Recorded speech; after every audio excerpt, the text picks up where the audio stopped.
नमस्ते सरस्वते देवे गौरवाणी प्रचारिणे निर्विशेषा शून्यवादी पाश्चात्य देश तारिणे। जय श्री कृष्ण चैतन्य प्रभु नित्यानंद श्री अद्वैत गदाधर शिवासादि गौर भक्त वृंदा।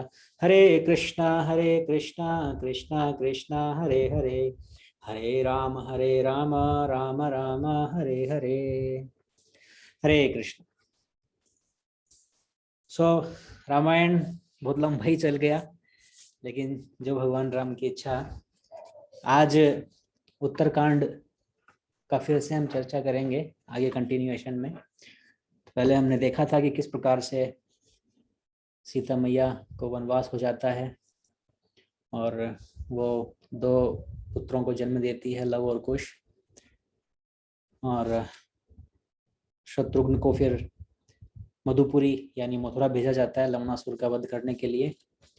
लवणासुर का वध करके वहाँ पर नगरी को बहुत सुव्यवस्थित ढंग से शत्रुघ्न बसाते हैं, और इसके बाद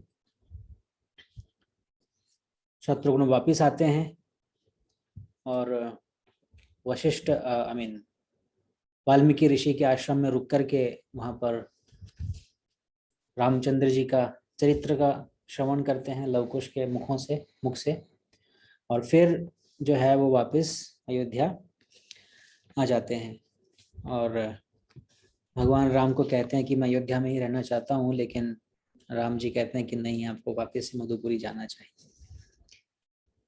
तो 7 दिन तक आप यहाँ निवास कर सकते हो, 7-8 दिन यहाँ रुको और फिर आप मधुपुरी चले जाना। एक दिन क्या हुआ, शत्रुघ्न यही है, अभी तक गए नहीं है। तो एक दिन अयोध्या के बाहर एक वृद्ध ब्राह्मण आए, अपने दोनों हाथों में अपने मृत पुत्र की देह लेकर के, और राजमहल के बाहर आकर के बिल्कुल पगलाए हुए जो है लगातार रो रहे हैं, निरंतर जो है रो रहे हैं, इनसेसेंटली उनकी आंखों से अश्रुधारा बह रही है। तो रोते रोते बोल रहे हैं कि हे मेरे पुत्र, हे मेरे प्यारे पुत्र, मैंने ऐसा कौन सा भयानक पाप किया था पिछले जन्म में कि मेरे पिता के रहते हुए जो है पुत्र निष्प्राण होकर के मेरे हाथों मेरे बाहों में पड़ा हुआ है। ये तो ये बच्चा है, अभी 14 साल का भी नहीं हुआ है, छोटा सा है। अगर ये इस तरह से अब मर गया है तो मैं और इसकी माता, हम दोनों जो है दुख के कारण हमारे प्राण त्याग देंगे। तो मैंने कभी कोई पाप नहीं किया, किसी का बुरा नहीं किया, कभी जीवन में असत्य नहीं बोला, न किसी जीव जंतु को ठेस पहुंचाई है, तो फिर मेरे साथ ऐसा क्यों हुआ? आज से पहले तो कभी राम राज्य में माता पिता के रहते हुए पुत्र की हत्या नहीं हुई, पुत्र की मृत्यु नहीं हुई। तो अब ऐसा कैसे हो गया कि मेरे रहते हुए जो है मेरे पुत्र की मृत्यु हो गई? जरूर इसमें रामचंद्र जी की ही भूल है। सब जानते हैं कि जब राजा अपने दायित्व का निर्वाह ढंग से नहीं करता, तभी जो है समाज में ऐसी विपदाएं टूटती हैं, ऐसी विपदाएं आती हैं। तो ये तो बड़ा असमंजस वाली बात हो गई। राम जी ने थोड़ी ना आकर के मारा है उसको, तो राम जी के ऊपर क्यों आरोप लगा रहा है? दरअसल शास्त्रों का आदेश है, अगर राजा योग्य नहीं है और वो शास्त्रों की पालना नहीं करता है, नियमों की पालना नहीं करता है, या फिर राज्य में ये इंश्योर नहीं करता कि सब लोग शास्त्र के नियमों की पालना कर रहे हैं, केयरलेस होकर के राज्य चलाता है, तो उसके राज्य में ऐसी घटनाएं होती हैं। ऐसा में मृत्यु हो जाना, बाढ़ आना, अकाल पड़ जाना, और कई सारे जो है अपशगुन जो नहीं होने चाहिए वो कार्य राज्य में होते हैं। तो इसका कारण राजा ही बनता है। इसीलिए ये ब्राह्मण अपने पुत्र की मृत्यु के लिए राजा राम को दोष दे रहे हैं कि आप दोषी हैं। अभी आज के जमाने में कोई जाकर के मोदी जी से बोले, मोदी जी हमारे राजा हैं अभी, कि जो है आपके कारण जो है सारा कोरोना समाज में फैला हुआ है, आपके कारण से इतने सारे लोग मर रहे हैं, तो कोई वो बोलेंगे मैं थोड़ी मार रहा हूँ भाई, मैं थोड़ी ना करके गला घोट रहा हूँ किसी का, वो तो आप जो है गलती कर रहे हो, या आपका ना कोई फॉल्ट है इसलिए ऐसे कोई मर रहा है। लेकिन शास्त्रों के नियम अनुसार राज्य में कोई भी ऐसी घटना होती है जो कि नहीं होनी चाहिए, अनहोनी जिसको कहते हैं, जो अनहोनी घटित होती है, तो उसके अनुसार राजा जो है उसका दोषी है, राजा को उसका दोष लगता है।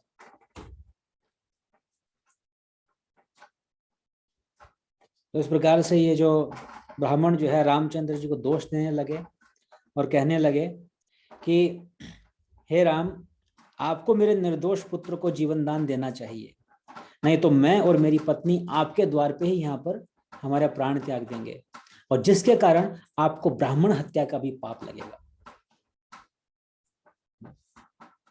आप इक्ष्वाकु वंश के राजा हैं और आप ये दावा करते हैं कि आप इक्ष्वाकु वंश के राजा हैं। भला आप कैसे सुखी और प्रसन्नता पूर्वक जीवन व्यतीत कर सकते हैं, जबकि आपके कारण होने वाले बड़े बड़े पाप कार्य आपका पीछा कर रहे हैं। ब्राह्मण की ये करुणामय पुकार सुनकर के रामचंद्र जी ने कई सारे ऋषि महात्माओं को, अपने सलाहकारों को बुलाया। उनके जो सलाहकार ऋषि थे उनके नाम यहाँ दिए गए: मार्कंडेय, मोदगल्य, कश्यप, कात्यायन, जाबाली, गौतम और नारद। ये सारे ऋषि जो है रामचंद्र जी को सलाह परामर्श दिया करते थे। तो सारे ऋषि महात्मा आए, उनको आसन पे बैठा कर राम जी ने उनको प्रणाम किया और फिर उनको बताया कि जो वृद्ध ब्राह्मण जो है उनके ऊपर क्या क्या आरोप लगा रहे हैं उसके बारे में बताया। तो नारद मुनि बोलते हैं कि हे राजा, हे राजन, हे प्रभु श्री राम, इस बालक की मृत्यु का कारण मुझे पता है कि क्यों मरा है, मुझे पता है, मैं आपको बताता हूँ। इसके बाद जो भी आपको उचित लगे वो आप कार्य कीजिए। नारद जी बताते हैं कि सतयुग के समय हर व्यक्ति ब्राह्मण होने की योग्यता रखता था, हर व्यक्ति ब्राह्मण के लेवल का था सतयुग के समय, और तपस्या करके वे भौतिक बंधनों से मोक्ष प्राप्त करते थे। उस स्वर्ण युग में बुद्धिमत्ता का राज था और किसी भी व्यक्ति की असमय मृत्यु नहीं होती थी। ये सब के सब ब्राह्मण के लेवल पे थे, ना कोई क्षत्रिय के लेवल पे, ना कोई वैश्य के लेवल पे, ना कोई शूद्र के लेवल पे, सब के सब ब्राह्मण लेवल पे थे। इसलिए वो सब लोग तपस्या किया करते थे, सबको तपस्या करने की छूट थी। तपस्या या अनुष्ठान या विधि विधान, शास्त्रों के नियमों की पालना करना, शास्त्र पढ़ना, ये सबको छूट थी। इसके बाद त्रेता युग आया। तो त्रेता युग के प्रारंभ में ही 4 वर्ण बनाए गए: ब्राह्मण, क्षत्रिय, वैश्य, शूद्र। सतयुग में ये 4 वर्ण नहीं थे, सतयुग में खाली एक ही वर्ण था, ब्राह्मण। फिर त्रेता युग में 4 वर्ण बनाए गए: ब्राह्मण, क्षत्रिय, वैश्य और शूद्र। तो अब इनमें से जो क्षत्रिय जो होते थे वो भी ब्राह्मण होने की योग्यता रखते थे। क्षत्रियों में भी इतना बल होता था कि वो ब्राह्मण के समान पावर रखते थे। इसलिए द्वापर युग में ब्राह्मण और क्षत्रिय को तपस्या करने की अनुमति थी, वो तपस्या कर सकते थे। तो द्वापर युग में अधार्मिकता और बढ़ जाएगी, क्योंकि द्वापर युग जब आएगा, त्रेता युग में तो खैर राम जी का राज चल ही रहा है, तो यहाँ पर नारद मुनि बताते हैं कि जब द्वापर युग आएगा तब अनियमितता और बढ़ जाएगी, इसलिए वैश्यों को भी तपस्या करने की अनुमति मिल जाएगी। परंतु जो शूद्र होंगे उनके ऊपर प्रतिबंध होगा कि वो तपस्या नहीं कर सकते, उनको केवल सेवा करनी है। लेकिन जब कलयुग आएगा तो कलयुग में तो सब के सब पतित हो जाएंगे। तो कलयुग के समय जो है शूद्रों को भी अनुमति मिल जाएगी, ठीक है आप भी तपस्या कर सकते हो, क्योंकि उस पतित युग में व्यवहार तक कोई भी व्यक्ति ब्राह्मण, क्षत्रिय या वैश्य होने के योग्य नहीं रह जाएगा, सब के सब शूद्र हो जाएंगे। कलौ शूद्र संभवा, कलयुग में सब शूद्र के लेवल पर है। कोई कितना ही क्लेम करे कि हम ब्राह्मण हैं, हम क्षत्रिय हैं, हम वैश्य हैं, लेकिन कलयुग में सब एक ही तबके के हैं, एक ही थाली के चिट्टे पिट्टे, सब के सब शूद्र है। कलौ शूद्र संभवा, इसलिए सबको जो है छूट दे दी है कि ठीक है आप भी कर सकते हो। इसीलिए जो है कलयुग में भगवान चैतन्य महाप्रभु ने भी, चाहे कोई पापी हो, तापी हो, कोई भी जाति का हो, कोई भी समाज का हो, हरिनाम सबके लिए है। एनीबॉडी कैन चैंट हरे कृष्ण, सबको छूट दे दी। तो नारद मुनि भी यहाँ पर यही बात बता रहे हैं कि कलयुग में सबके लिए छूट है तपस्या करने की। लेकिन हे प्रिय राम, अभी त्रेता युग चल रहा है, अभी खाली ब्राह्मण और क्षत्रिय को ही छूट है तपस्या करने की। तो मेरे प्रिय राम, इस युग में किसी शूद्र के लिए तप करना एक गंभीर अपराध है, और आपके राज्य में कोई एक व्यक्ति ऐसा अपराध कर रहा है। आपके राज्य में एक शूद्र अत्यंत कठिन तपस्या साधना कर रहा है, और वही शूद्र इस बालक की मृत्यु का कारण है। यानी जब समाज में शास्त्रों के विरुद्ध कार्य होते हैं तो ये सारे उपद्रव या जो भी अनहोनी है वो समाज में घटित होती है, अकाल मृत्यु होती है। इसीलिए कृष्ण गीता में कहते हैं ये शास्त्र विधि उत्सर्जा वर्तते काम कारता न सिद्धिम न वापनोति न सुखम न परांगति। तो शास्त्र विधि छोड़ करके जो मनमाफिक कार्य करता है न सुख मिलता है, न सिद्धि मिलती है, न परम गति उसको प्राप्त होती है। तो शास्त्र विधि की पालना नहीं हो रही है आपके राज्य में, और एक शूद्र जो है कठिन तप कर रहा है जिसके लिए अलाउड ही नहीं है करना, इसी कारण से आपके समाज में ये सारी समस्याएं हो रही है। पिता के रहते हुए पुत्र की मृत्यु हो रही है। तो हे राजा, अधार्मिकता किसी राज्य का सबसे बड़ा शत्रु है, इसलिए जो शासक अधार्मिक व गलत कार्य करने वालों को दंडित नहीं करता उसे खुद को नरक में जाना पड़ता है। आपको इस अपराधी को तत्काल पता लगाना चाहिए ताकि धार्मिक सिद्धांतों की अक्षुण्णता को रखा जा सके और ब्राह्मण के पुत्र को पुनर्जीवन दान मिल सके। तब रामचंद्र जी जो है सलाह से बड़े प्रसन्न होते हैं और लक्ष्मण को आदेश देते हैं कि इसी समय आप राजमहल के द्वार पे जाएं और उस ब्राह्मण से कहें कि उसके पुत्र की मृत देह पर आवश्यक जो जड़ी बूटियां मिलाकर उसको तेल के एक पात्र में संरक्षित रखें, उसको प्रिजर्व करें उसकी बॉडी को। मैं पता लगा रहा हूँ कौन ये कार्य कर रहा है, तब तक आप उसकी बॉडी को प्रिजर्व करें, उसका दाह संस्कार ना करें। फिर राम ने जो है अपने मन ही मन में पुष्पक विमान का आह्वान किया, क्योंकि हमने पढ़ा था कि पुष्पक विमान ने कहा था कि जब आप मुझे याद करोगे मैं आ जाऊंगा। तो रामचंद्र जी ने पुष्पक विमान को याद किया तो पुष्पक विमान तुरंत वहां पर प्रकट हो गए और पुष्पक विमान पर चढ़ करके राम जी लक्ष्मण और भरत की देखरेख में अयोध्या को छोड़ करके वो उस अपराधी को खोजने के लिए निकल पड़े। उत्तर पश्चिम पूर्व दिशाओं को देख लेने के बाद राम जी दक्षिण दिशा की तरफ आगे बढ़े। तो दक्षिण दिशा में एक विशाल पर्वत के पास एक झील थी और उस झील के किनारे उनको एक तपस्वी दिखाई दिया जो कि अपना सिर नीचे लटका करके तपस्या कर रहा था। राम जी ने देखा ये कौन सी महान तपस्या है भाई, ये कैसी तपस्या है, सिर नीचे लटका के तपस्या करना, ये तो कहीं वर्णित नहीं है। तो उनसे पूछा कि आप कौन सी तपस्या कर रहे हो, लगता है कि आप बड़े दृढ़ संकल्प हो, हे घोर तपस्वी तुम कौन हो? मैं दशरथ का पुत्र राम हूँ और मेरी उत्सुकता बढ़ रही है कि आप ये कठिन कार्य किस लिए कर रहे हो। क्या आप स्वर्ग जाना चाहते हो या आपका कोई और लक्ष्य है? क्या तुम ब्राह्मण हो या क्षत्रिय हो या वैश्य हो या शूद्र हो, तुम हो कौन, मुझे सच सच बताओ। तो वो अपनी गर्दन को नीचे लटकाए हुए ही उसी अवस्था में राम जी से कहता है कि हे प्रतापी राजा, मैं एक शूद्र स्त्री के गर्भ से जन्म लिया हूं, तो उस दुर्दशा के बावजूद मैं इस आशा से तपस्या कर रहा हूं कि अगले जन्म में मुझे देवलोक प्राप्त हो सके। और मेरा नाम है शंबुक, शंबुक उसका नाम था। तो शंबुक अपनी पूरी बात करने वाला ही था, इतने में रामचंद्र जी ने तलवार निकाली और झट से उसकी गर्दन जो है सिर से काट करके, उसकी धड़ से काट के अलग कर दी। लटके लटके ही उसकी गर्दन जो है उल्टे लटके हुए उसकी गर्दन काट दी रामचंद्र जी ने, उसकी बात पूरी नहीं होने दी, क्योंकि यहीं पर प्रॉब्लम है। तो जैसे ही उसकी गर्दन काटी तभी आकाश लोक से जो है पुष्प वर्षा होने लगी रामचंद्र जी के ऊपर, साधु साधु बहुत अच्छा किया, बहुत अच्छा किया। तो इस तरह से जो है देवता लोग वहां प्रकट हो गए और रामचंद्र जी को बधाई देने लगे कि आपने जो है धार्मिक सिद्धांतों का उल्लंघन करने से बचा लिया आपने, और स्वर्ग लोक को भी बचा लिया, क्योंकि ऐसा व्यक्ति अगर ऐसे तपस्या करके फल अर्जित कर लेता तो स्वर्ग लोक में भी जो है गड़बड़ हो जाती। तो राम जी इंद्र के सामने दोनों हाथ जोड़ करके कहते हैं कि हे स्वर्गाधिपति, हे देवादिदेव, हे जो है देवराज इंद्र, तो आप सचमुच में अगर मुझसे मेरे कार्य से प्रसन्न हैं तो मैं आपसे ये प्रार्थना करता हूँ कि आप उस मृत ब्राह्मण पुत्र के जीवन को वापस से लौटा दें, उसको जीवन दान दे दें। मेरी गलती के कारण उसकी मृत्यु हुई है, इसलिए मैंने उसके पिता को वचन दिया था कि मैं उसके जीवन को वापस लौटाऊंगा। इंद्र कहते हैं कि आप निश्चिंत रहे, जैसे ही आपने इसकी गर्दन काटी थी वैसे ही उसका पुत्र जिंदा हो गया है, तो अभी वो अपने माता पिता के साथ में है, आपको घबराने की जरूरत नहीं है। तो इसके बाद जो है राम जी ने ये इस प्रकार से राम जी ने उस ब्राह्मण के पुत्र की रक्षा की। तो कई लोग जो है इसमें बड़ा एक क्वेश्चन मार्क इस इंसिडेंट में बड़ा क्वेश्चन मार्क लगा के रखते हैं कि रामचंद्र जी ने क्यों उसकी गर्दन काटी, उसको दंड ही दे सकते थे।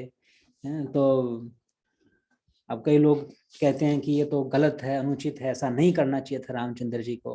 खैर हम लोग कौन होते हैं उंगली उठाने वाले, प्रभु राम क्या कर रहे हैं। और शास्त्रिक नियमों के अनुसार भी देखें तो उसकी वजह से जो है एक ब्राह्मण पुत्र की हत्या हुई है। अब ये जो कोई किसी की अगर हत्या का कारण बनता है तो उसको भी आज का जो है कानून है वो भी उसको फांसी पे लटकाता है। तो रामचंद्र जी ने अगर उसकी हत्या की है किसी और की हत्या के बदले, तो एक तरह से कुछ भी अनुचित नहीं किया है, सही ही किया है। और साथ ही वो धार्मिक सिद्धांतों के भी जो है अवहेलना कर रहा था, एक मन माफिक कोई नया धर्म बना रहा था, उल्टा लटा के तपस्या कर रहा था जो कहीं वर्णित ही नहीं है। तो इसलिए भी जो है उसको दंडित करना आवश्यक था। एनीवेज, तो इस प्रकार से रामचंद्र जी ने धर्म की स्थापना, अपना जो है पराक्रम था वो प्रदर्शित किया। तो एक दिन रामचंद्र जी जो है वो अश्वमेध यज्ञ करना चाहते थे। तो अगस्त्य मुनि जो है रामचंद्र जी के राज्यसभा में पधारे और भगवान राम ने जो है भगवान राम ने अगस्त्य मुनि से कहा कि एक बात बताइए कि मैंने रावण का वध किया, रावण भी तो एक ब्राह्मण पुत्र था, विश्वा मुनि का पुत्र था, ब्राह्मण का पुत्र था, तो मुझे तो ब्राह्मण हत्या का पाप लग गया। तो अगस्त्य मुनि ने बताया कि आपका कोई दोष नहीं है, लेकिन फिर भी आप ऐसा समझते हो तो आप एक अश्वमेध यज्ञ कर लीजिए। रामचंद्र जी ने फिर अश्वमेध यज्ञ उसको प्रस्ताव को स्वीकार किया और अश्वमेध यज्ञ उन्होंने शुरू किया। और कई सारे ऋषि महात्माओं को आमंत्रित किया गया। नारद जी आए, असित आए, पर्वत मुनि आए, कपिल मुनि आए, अंगिरा, व्यास, अत्रि, याज्ञवल्क्य, सुखदेव, सब कई बड़े बड़े जो है ऋषि महात्मा वहाँ पर पधारे। और इसके बाद सब लोग जो है एक साथ बैठ करके वहाँ पर यज्ञ की तैयारियां करने लगे। तो जो घोड़ा नियुक्त किया गया अश्वमेध यज्ञ के लिए, उसका संरक्षण करने के लिए शत्रुघ्न को दिया गया। शत्रुघ्न वहीं थे अभी तक। तो शत्रुघ्न को कहा कि ये जो घोड़ा अपनी इच्छा के अनुसार पूरी पृथ्वी पर भ्रमण करेगा और तुम इसकी रक्षा करना। तो इस घोड़े को फिर मुक्त कर दिया गया। राम ने शत्रुघ्न को अश्व का पीछा करने के लिए कहा और कहा कि जो भी इस घोड़े को बंदी बनाने का प्रयास करे तुम उस व्यक्ति को पराजित कर देना। क्योंकि अश्वमेध यज्ञ का अर्थ ये होता है उस घोड़े को छोड़ा जाता है, जहां भी वो घोड़ा जाता है तो जो उस राजा की जिसने ये यज्ञ करवाया उसकी पावर को चैलेंज करता है तो वो उसको बंदी बना सकता है और फिर युद्ध करेगा। युद्ध में अगर वो हार गया तो वो जो है फिर अपनी पराधीनता स्वीकार कर लेता है। तो शत्रुघ्न उस घोड़े के साथ में गए और साथ ही में भरत के पुत्र पुष्कल, भरत के पुत्र का नाम था पुष्कल, तो भरत के पुत्र पुष्कल भी जो है उसके हाथ में रामचंद्र जी ने तलवार पकड़ा दी और कहा कि तुम भी जो है शत्रुघ्न के पीछे पीछे चलो, शत्रुघ्न आगे रहेंगे और तुम शत्रुघ्न के पीछे रहना उनकी रक्षा करने के लिए। और फिर हनुमान जी से भी अनुरोध किया कि आप भी साथ साथ में जाएं। तो शत्रुघ्न, पुष्कल और हनुमान ये तीनों जो हैं उस घोड़े की रक्षा के लिए जाते हैं। साथ में कई सारे सैनिक भी जाते हैं, बहुत सारे हजारों सैनिक भी साथ में होते हैं, लेकिन मेनली शत्रुघ्न, पुष्कल और हनुमान जी उस घोड़े के साथ में जाते हैं। तो ये घोड़ा जो है पूर्व दिशा की ओर बढ़ने लगा। तो कई सारे राज्यों से, अनगिनत राज्यों से होकर के वो घोड़ा निकला। तो जितने भी राजा थे सब रामचंद्र जी की शक्ति से परिचित थे, तो कोई किसी ने भी चैलेंज नहीं किया। सब ने रामचंद्र जी को के प्रति आदर भाव के कारण किसी ने भी जो है घोड़े को बंदी नहीं बनाया। तो इस तरह से घोड़ा आगे बढ़ता रहा। अश्वमेध का जो घोड़ा है वो अहिछत्र राज्य में पहुंचा। अहिछत्र राज्य के जो राजा थे उनका नाम था सुमद। और वहां पर बहुत सुंदर एक बगीचा था, उस बगीचे में वो घोड़ा पहुंचा और शत्रुघ्न भी वहां घोड़े के साथ साथ पीछे आ गए। तो शत्रुघ्न ने उस घोड़े में देखा, शत्रुघ्न ने देखा कि वहां पर उस उस बगीचे में एक बहुत ही सुंदर मंदिर है। तो उन्होंने अपने मंत्री सुमति से पूछा कि ये मंदिर किसका है। तो सुमति ने बताया कि राजा सुमद की आराध्य देवी कामाक्षी का ये मंदिर है और इस राज्य की सुरक्षा करने के लिए कामाक्षी देवी यहाँ विराजमान रहती है। तो सुमति ने बताया कि किस प्रकार से जो है शत्रु राजाओं ने इसके समद के माता पिताओं की हत्या कर दी थी। तो फिर सुमद जो है देवी दुर्गा की बहुत कठोर तपस्या करता है। तो उस तपस्या से डर करके इंद्र जो है अप्सराओं को भेजता है उनकी तपस्या भंग करने के लिए, लेकिन सुमंत उनसे विचलित नहीं होता।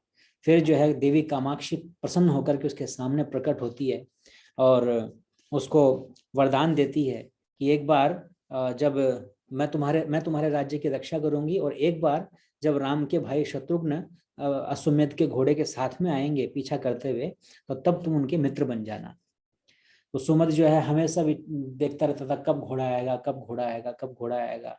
तो एक बार उसके मंत्रियों ने आकर के उसको बताया कि एक घोड़ा आया हुआ है, अश्वमेध का घोड़ा, और उसके साथ में जो है शत्रुघ्न है। तब वो भविष्यवाणी उसको याद आई और तुरंत जाकर के वो वहां पर उनको लेकर के आता है अपने राज्य में, और राज्य में 3 रात तक वहीं पर शत्रुघ्न ठहरते हैं, और फिर उसके बाद में वो घोड़े को लेकर के आगे बढ़ते हैं। तो आगे कई सारे ऋषि मुनियों के निवास स्थान की ओर घोड़ा बढ़ता है, और उस एक मुनि के आश्रम में जाते हैं। तो वहाँ देखते हैं कि रामचंद्र जी की लीलाओं का गुणगान हो रहा है। तो वो घोड़ा जो है च्यवन मुनि के आश्रम में चल जाता है। तो जब शत्रुघ्न भी आश्रम में प्रवेश करते हैं तो च्यवन मुनि वहां पर अपनी पत्नी सुकन्या के साथ में बैठे होते हैं। च्यवन मुनि और सुकन्या का बहुत सुंदर लीला है। ये सुंदर लीला जो है अपने को श्रीमद् भागवत में सुनने को मिलेगी। नेक्स्ट सैटरडे से हम भागवत शुरू करेंगे। तो भागवत में जो है च्यवन मुनि और सुकन्या की बहुत ही सुंदर पास टाइम है। सुकन्या महाराज मनु के पुत्र, नाम भूल गया उनके पिताजी का, मनु के पुत्र जो थे उनकी पुत्री थी सुकन्या। तो बहुत ही सुंदर कथा है, श्रीमद् भागवत में आएगी। तो च्यवन मुनि अपनी पत्नी सुकन्या के साथ में बैठे थे। तो शत्रुघ्न ने भगवान राम के भाई के रूप में अपना परिचय दिया, और बातचीत के दौरान शत्रुघ्न ने च्यवन ऋषि को राम के अश्वमेध यज्ञ के लिए आमंत्रित किया, और हनुमान को आज्ञा दी कि वो ऋषि को लेकर अयोध्या चले जाएं। तो हनुमान तुरंत जो है सुकन्या और च्यवन को लेकर के अयोध्या ले जाते हैं, और छोड़ करके फटाफट से वापस आ भी जाते हैं। और फिर इसके बाद जो है घोड़ा इधर उधर विचरण करते हुए चलने लगा, और फिर आगे वो नील पर्वत पर पहुंचा। तो एक राजा का पुत्र था दमन। तो दमन जो है वहां उस नील पर्वत के आसपास शिकार करने के लिए आया हुआ था। तो घोड़े को देखते ही जो है उसने कहा कि सैनिकों इसको बंदी बना लो। तो दमन ने देखा कि जो घोड़ा का जो सिर था उसके ऊपर एक पत्री लगी हुई थी। उस पत्री पर एक संदेश था। उस पर लिखा हुआ था कि दशरथ नामक एक राजा हुए हैं, उनके पुत्र का नाम है रामभद्र, और वह सर्वश्रेष्ठ धनुधर है। उन्होंने इस अश्व को विचरण करने के लिए मुक्त किया है, और उनके भाई शत्रुघ्न इसकी सुरक्षा कर रहे हैं। जो व्यक्ति स्वयं को महान पराक्रमी योद्धा समझते हैं वे अश्व को बंदी बना सकते हैं, परंतु यह निश्चित है कि शत्रुघ्न आसानी से इसे मुक्त करा लेंगे, अन्यथा बिना युद्ध किए रामचंद्र के चरणों में आप शीश नवाएं। ऐसा उस पत्र के ऊपर लिखा हुआ था। राजकुमार ने सोचा कि ऐसा कैसे हो सकता है? क्या रामचंद्र जी सर्वश्रेष्ठ धनुषधर है और हम कुछ भी नहीं है? ऐसा सोच करके उसने उस घोड़े को बंदी बना लिया, और तुरंत जो है अपनी सेना को तैयार कर लिया। उसको पता था कि बंदी बनाऊंगा युद्ध होगा, तो सेना को भी उसने तैयार कर लिया। तो अब शत्रुघ्न वहां पर आए। तो शत्रुघ्न के साथ में कई सारे कुछ राजा भी आए हुए थे। तो एक राजा थे जिनका नाम था प्रतापगृह नाम के राजा थे। तो वो जो है युद्ध करने के लिए आ गए उसके सामने। तो प्रतापगृह और दमन के बीच में भयंकर युद्ध छिड़ गया। अंततः दमन ने प्रतापगृह के हृदय को अपने बाण से भेद दिया, और सारथी जो है उस अचेत राजा को युद्ध क्षेत्र से लेकर चला गया। तो राजा को पराजित करने के बाद दमन ने शत्रुघ्न के आने की प्रतीक्षा की। तो अपनी सेना का नरसंहार देख करके शत्रुघ्न बहुत क्रोधित हुए, और उन्होंने पुष्कल को भेजा, भरत के पुत्र पुष्कल को भेजा। भयानक युद्ध के बाद पुष्कल ने दमन के हृदय को अपने बाणों से भेद दिया, और दमन को अचेत देकर उसका सारथी युद्ध क्षेत्र से उसे दूर ले गया। तब उसके सैनिक अपनी सुरक्षा के लिए युद्ध क्षेत्र छोड़ करके अपने नगर के अंदर वापस भाग गए। तो तब राजा सुबाहु युद्ध क्षेत्र में आया और अपने पराक्रम के साथ युद्ध करने लगा। तो अंततः वो भी पराजित हो गया और शत्रुघ्न ने सामने उसने सरेंडर कर दिया। अश्वमेध यज्ञ के अश्व ने एक बार फिर संपूर्ण पृथ्वी का भ्रमण करना आरंभ कर दिया और इस बीच शत्रुघ्न और उनके सहयोगी अनेक राक्षसों के साथ युद्ध करने लगे। तो ये जो कई सारे राक्षस उनको मिलने लगे रास्ते में और उनको राक्षसों को युद्ध करके उनको राक्षसों को भी मारने लगे। तो जितने भी राक्षस थे ये विद्युत माली नाम के राक्षस के अनुसरण में ये लोग कार्य कर रहे थे। ये विद्युत माली जो है रावण का ही मित्र था और उसके मन में इच्छा थी बदला लेने की कि मैं बदला लूंगा राम जी से, क्योंकि राम जी ने मेरे मित्र को मारा है। लेकिन शत्रुघ्न ने यहाँ पर इसके सारे राक्षसों को मार दिया। तो इसके बाद एक दिन रेवा नदी के तट पर पहुंचे और उस रेवा नदी के तट पर आकर के जब उस घोड़े ने नदी के अंदर छलांग लगा दी और वो घोड़ा नदी के अंदर चला गया और वापस बाहर आया ही नहीं, तो सबके सब चकित हो गए कि बाप रे ये क्या हुआ। तो शत्रुघ्न, हनुमान और पुष्कल ये तीनों के तीनों उस पानी के अंदर उतरते हैं, रेवा नदी के अंदर उतरते हैं और अंदर जाते हैं तो देखते हैं कि वहां पर बहुत सुंदर बगीचा है। वहां कई सारी सुंदर स्त्रियां बैठी हुई हैं और घोड़े को वहां पर एक सोने के खूंटे के ऊपर बांधा हुआ है। तो हनुमान, पुष्कल और शत्रुघ्न ये तीनों के तीनों उन स्त्रियों के पास में जाते हैं तो वहां देखते हैं कि ऊंचे सिंहासन पर एक रानी बैठी हुई है। तो सबके सब वहां पर इन तीनों को देख के चकित हो जाते हैं। तो बोलते हैं कि यहाँ तो देवता लोग भी नहीं आ सकते, तुम लोग कैसे आ गए। तो हनुमान जी उत्तर देते हैं कि हम राम भद्र के सेवक हैं और ये घोड़ा जो आपने बांध रखा है ये उन्हीं का है। वो अश्वमेध यज्ञ की तैयारी कर रहे हैं। अब आपको इस घोड़े को छोड़ देना चाहिए। हम सभी अस्त्र शस्त्र चलाने में निपुण हैं और घोड़े को रोककर आप इस यात्रा को बाधित ना कीजिए, क्योंकि जो भी ऐसा करता है हम उसका वध कर देते हैं। तो रानी हंसती हुई बोलती है कि मेरे द्वारा रखे गए इस घोड़े मेरे द्वारा रखे गए इस घोड़े को कोई भी मुक्त नहीं कर सकता, परंतु आप चिंता मत करें, मैं भी रामचंद्र जी के सेवक हूँ, मैं भी उनकी भक्त हूँ। मैं समझ गई कि ये घोड़ा रामचंद्र जी का है, इसलिए मुझे खुद को बड़ी ग्लानि महसूस हो रही है कि मैंने उनके कार्य में विघ्न डाला।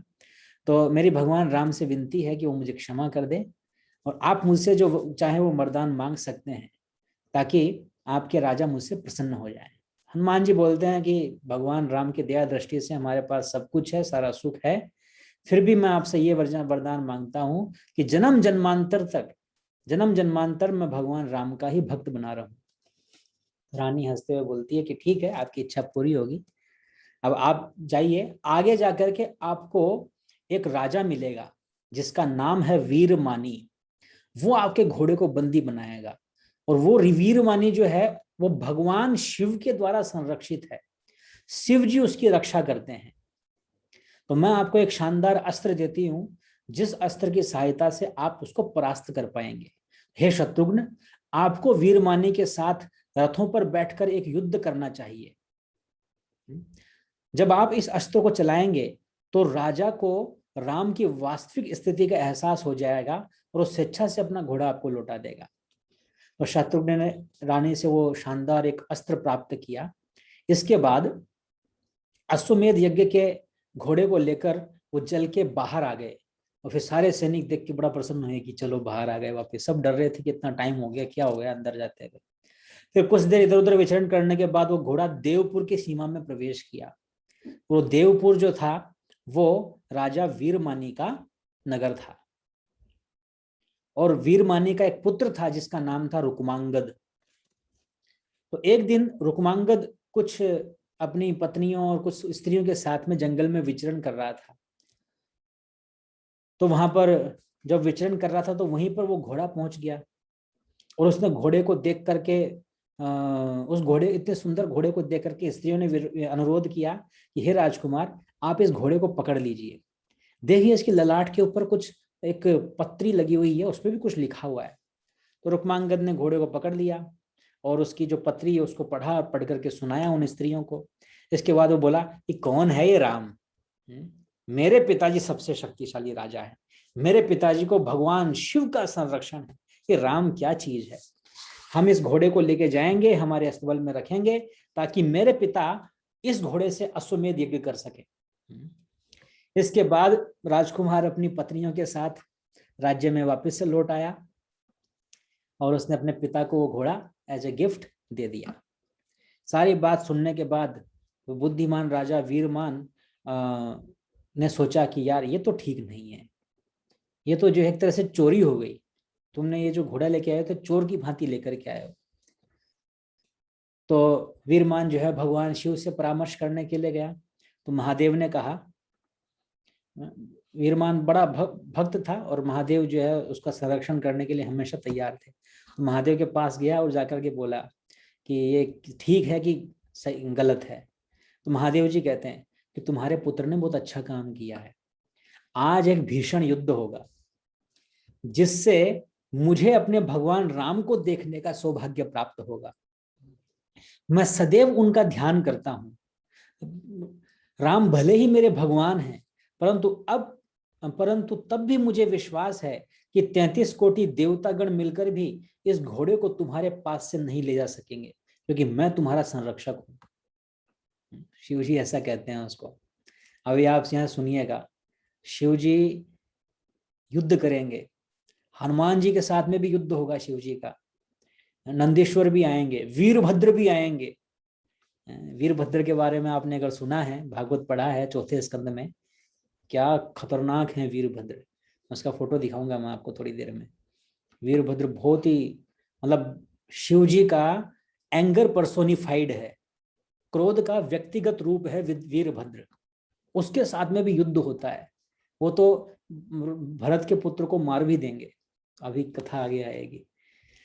तो अब क्या हुआ कि यहाँ पर असल में रामचंद्र जी जो है शिव जी जो है रामचंद्र जी के दर्शन करना चाहते थे। तो यहाँ पर कहते हैं कि तुमने अच्छा कार्य किया है, कोई दिक्कत नहीं है, आज एक भीषण युद्ध होगा और रामचंद्र जी के दर्शन भी होंगे।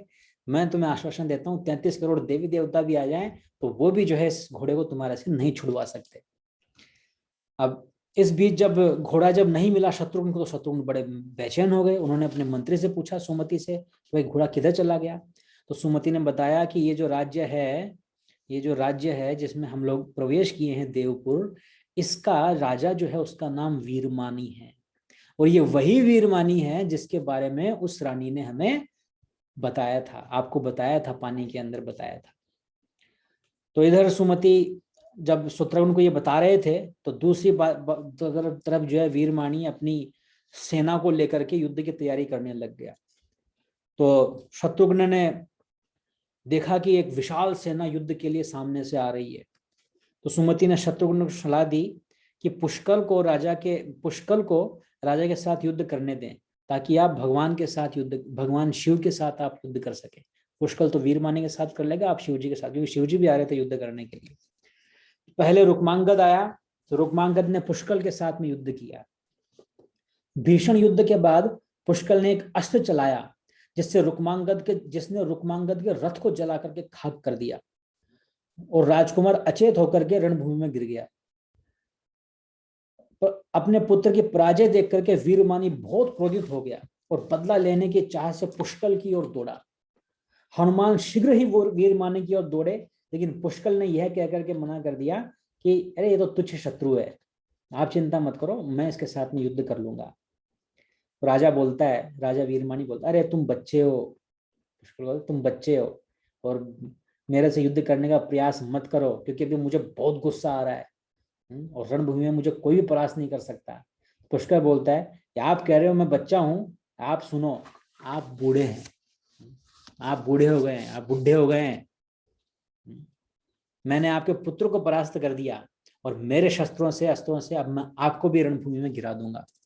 तो इसके साथ ही जो है दोनों पक्षों के बीच, पुष्कल और वीरमानी के बीच भयंकर युद्ध चलने लगा और अगणित लोग मारे गए। तो पुष्कल और वीरमानी एक दूसरे के ऊपर अस्त्र शस्त्र फेंक रहे थे और भीषण रूप से दोनों के दोनों घायल हो गए।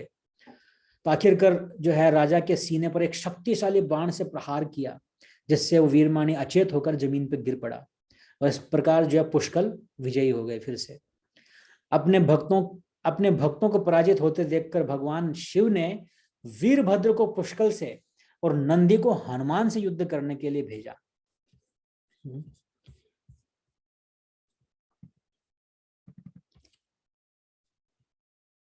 उन्होंने वीरभद्र को भेजा। वीरभद्र देखिए, मैं आपको दिखाता हूँ, ये आप देख रहे होंगे इमेज, ये है वीरभद्र।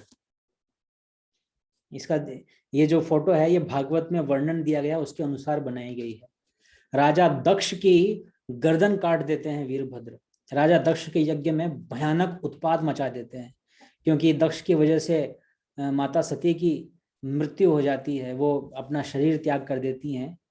फिर शिवजी अपने एक जटा निकाल करके उस जटा से जो है वीरभद्र को क्रिएट करते हैं, और वीरभद्र यक्ष के यज्ञ स्थल में भयंकर तांडव मचा देता है, और तांडव मचा करके पूरे के पूरे यज्ञ को फिनिश करके, और राजा दक्ष की गर्दन, जो कि किसी के बस की नहीं थी उनकी गर्दन को काटना, बिल्कुल हार्ड चमड़ा था, कई बार प्रयास करते भी हैं, कटती नहीं है गर्दन।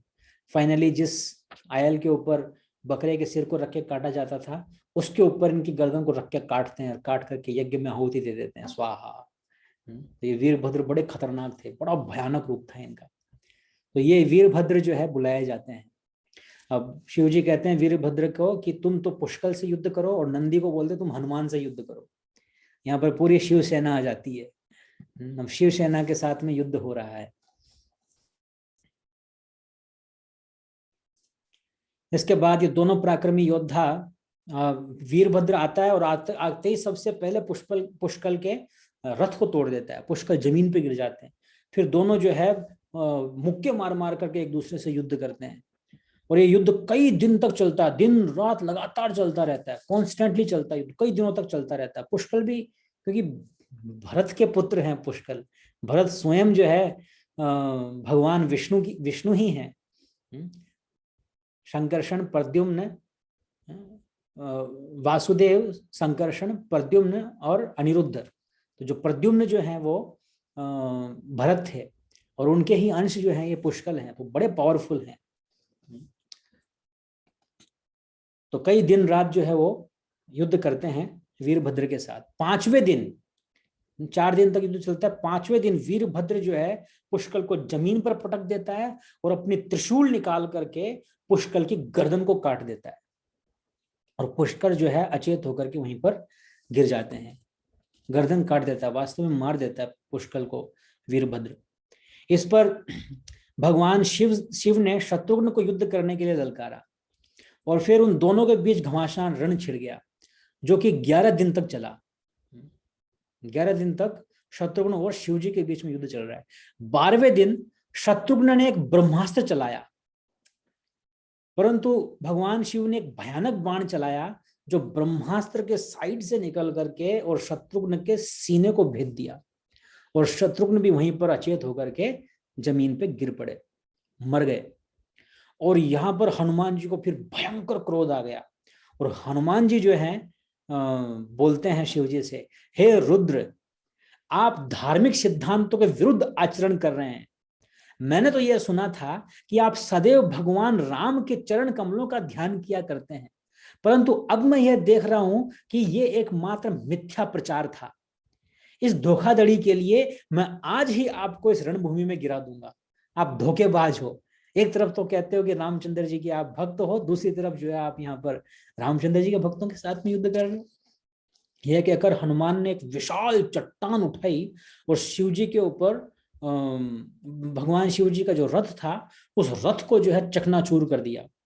तब नंदी भगवान के पास आए और उनकी पीठ के ऊपर, अपनी पीठ के ऊपर बैठने के लिए आदेश दिया, अनुरोध किया। तो भगवान शिव ने हनुमान पर अपने त्रिशूल का प्रहार किया, और हनुमान ने उनके त्रिशूल को पकड़ करके टुकड़े टुकड़े कर दिए, वहीं पर चकनाचूर कर दिया उनके त्रिशूल को। युद्ध आगे बढ़ने लगा, और दोनों एक दूसरे के ऊपर ढेरों अस्त्र शस्त्र प्रहार कर रहे हैं। अंत में हनुमान जी ने भगवान शिव को अपनी पूंछ में लपेट लिया, पूंछ बड़ी करके पूंछ में लपेट लिया, और पूंछ में लपेट करके शिव जी के ऊपर कई सारी चट्टानें, पर्वत, शिखर, वृक्षों की वर्षा करने लग गए। ये देख करके नंदी भयभीत हो गए, बाप रे ये क्या चल रहा है। और भगवान शिव भी असमंजस में पड़ गए, ये क्या हो रहा है। तो हनुमान जी का इतना पराक्रम देख करके शिव जी कहते हैं कि तुमने अत्यंत शौर्यपूर्ण कार्य किया है, मैं तुमसे बहुत प्रसन्न हूं, तुम्हें जो चाहिए वो वरदान मांग लो। तो हनुमान जी मुस्कुराते हुए उत्तर देते हैं, भगवान राम की दया से मेरे पास जो मुझे चाहिए वो सब कुछ है, लेकिन फिर भी मैं आपसे ये मांगता हूँ कि पुष्कल की मृत्यु हो गई है और शत्रुघ्न भी अचेत पड़े हुए हैं, तो कृपया उन हताहत योद्धाओं की रक्षा करें, ताकि कोई भी भूत प्रेत गिद्ध या जीव जंतु उनकी देह को खाने के लिए वहां से ले न जाए। तब तक मैं क्षीर सागर जाता हूं और उनके प्राणों को लौटाने वाली जड़ी बूटियों से भरपूर द्रोण पर्वत को लेकर के आना चाहता हूं। तो तब तक आप ये ध्यान रखें कि कोई भूत प्रेत गिद्ध पिशाच जानवर जो है इनके शरीर को ले जाकर के खा ना जाए। आप इनके शरीर की रक्षा करें, तब तक मैं वहां जाकर के द्रोण पर्वत से जड़ी बूटियां लेकर के आता हूँ। वो खैर वो तो हनुमान जी तो पर्वत लाने में मशहूर है, वो तो कहते हैं पर्वत लेकर के आता हूँ। तो अभी हम यहाँ देख रहे हैं तीसरी बार, 2 बार पहले हो चुका था, रावण के समय युद्ध के समय लेकर के आए थे हनुमान जी पर्वत। अब तीसरी बार जो है वापस यहाँ पर जा रहे हैं पर्वत लेने के लिए। तो शिव जी को तो हरा ही दिया एक तरह से, और उनको बोल दिया कि आप इनकी सिक्योरिटी रखो, मैं जाकर के लेके आता हूँ। शिव जी ने कहा ठीक है। तो हनुमान शीघ्र ही छलांग लगा दी क्षीर सागर की तरफ, और वहां पर द्रोण पर्वत को उन्होंने उठाया और रणभूमि में जो है वो लौट आए। अब द्रोण पर्वत की रक्षा करने के लिए देवता लोग जो है वो क्रोधित होकर के अस्त्र शस्त्र चलाकर हनुमान के ऊपर प्रहार करने लगे। तो पवन पुत्र ने आसानी से उनको जो है खदेड़ दिया, भगा दिया वहां से हरा करके। अब सब के सब इंद्र के पास में गए और इंद्र को जाकर के कहा कि कोई वानर जो है ऐसे ऐसे लेकर के जा रहा है द्रोण पर्वत, और हम उसको रोकने के लिए गए तो उसने हमें हरा दिया। तो इंद्र बड़ा गुस्सा हो गए। इंद्र ने जो है आदेश दिया उस उत्पाती वानर को तुरंत पकड़ करके लेके आओ, बंदी बना के लेके आओ। इंद्र को मालूम नहीं था कि वो हनुमान है, उसको लगा कि कोई होगा वानर।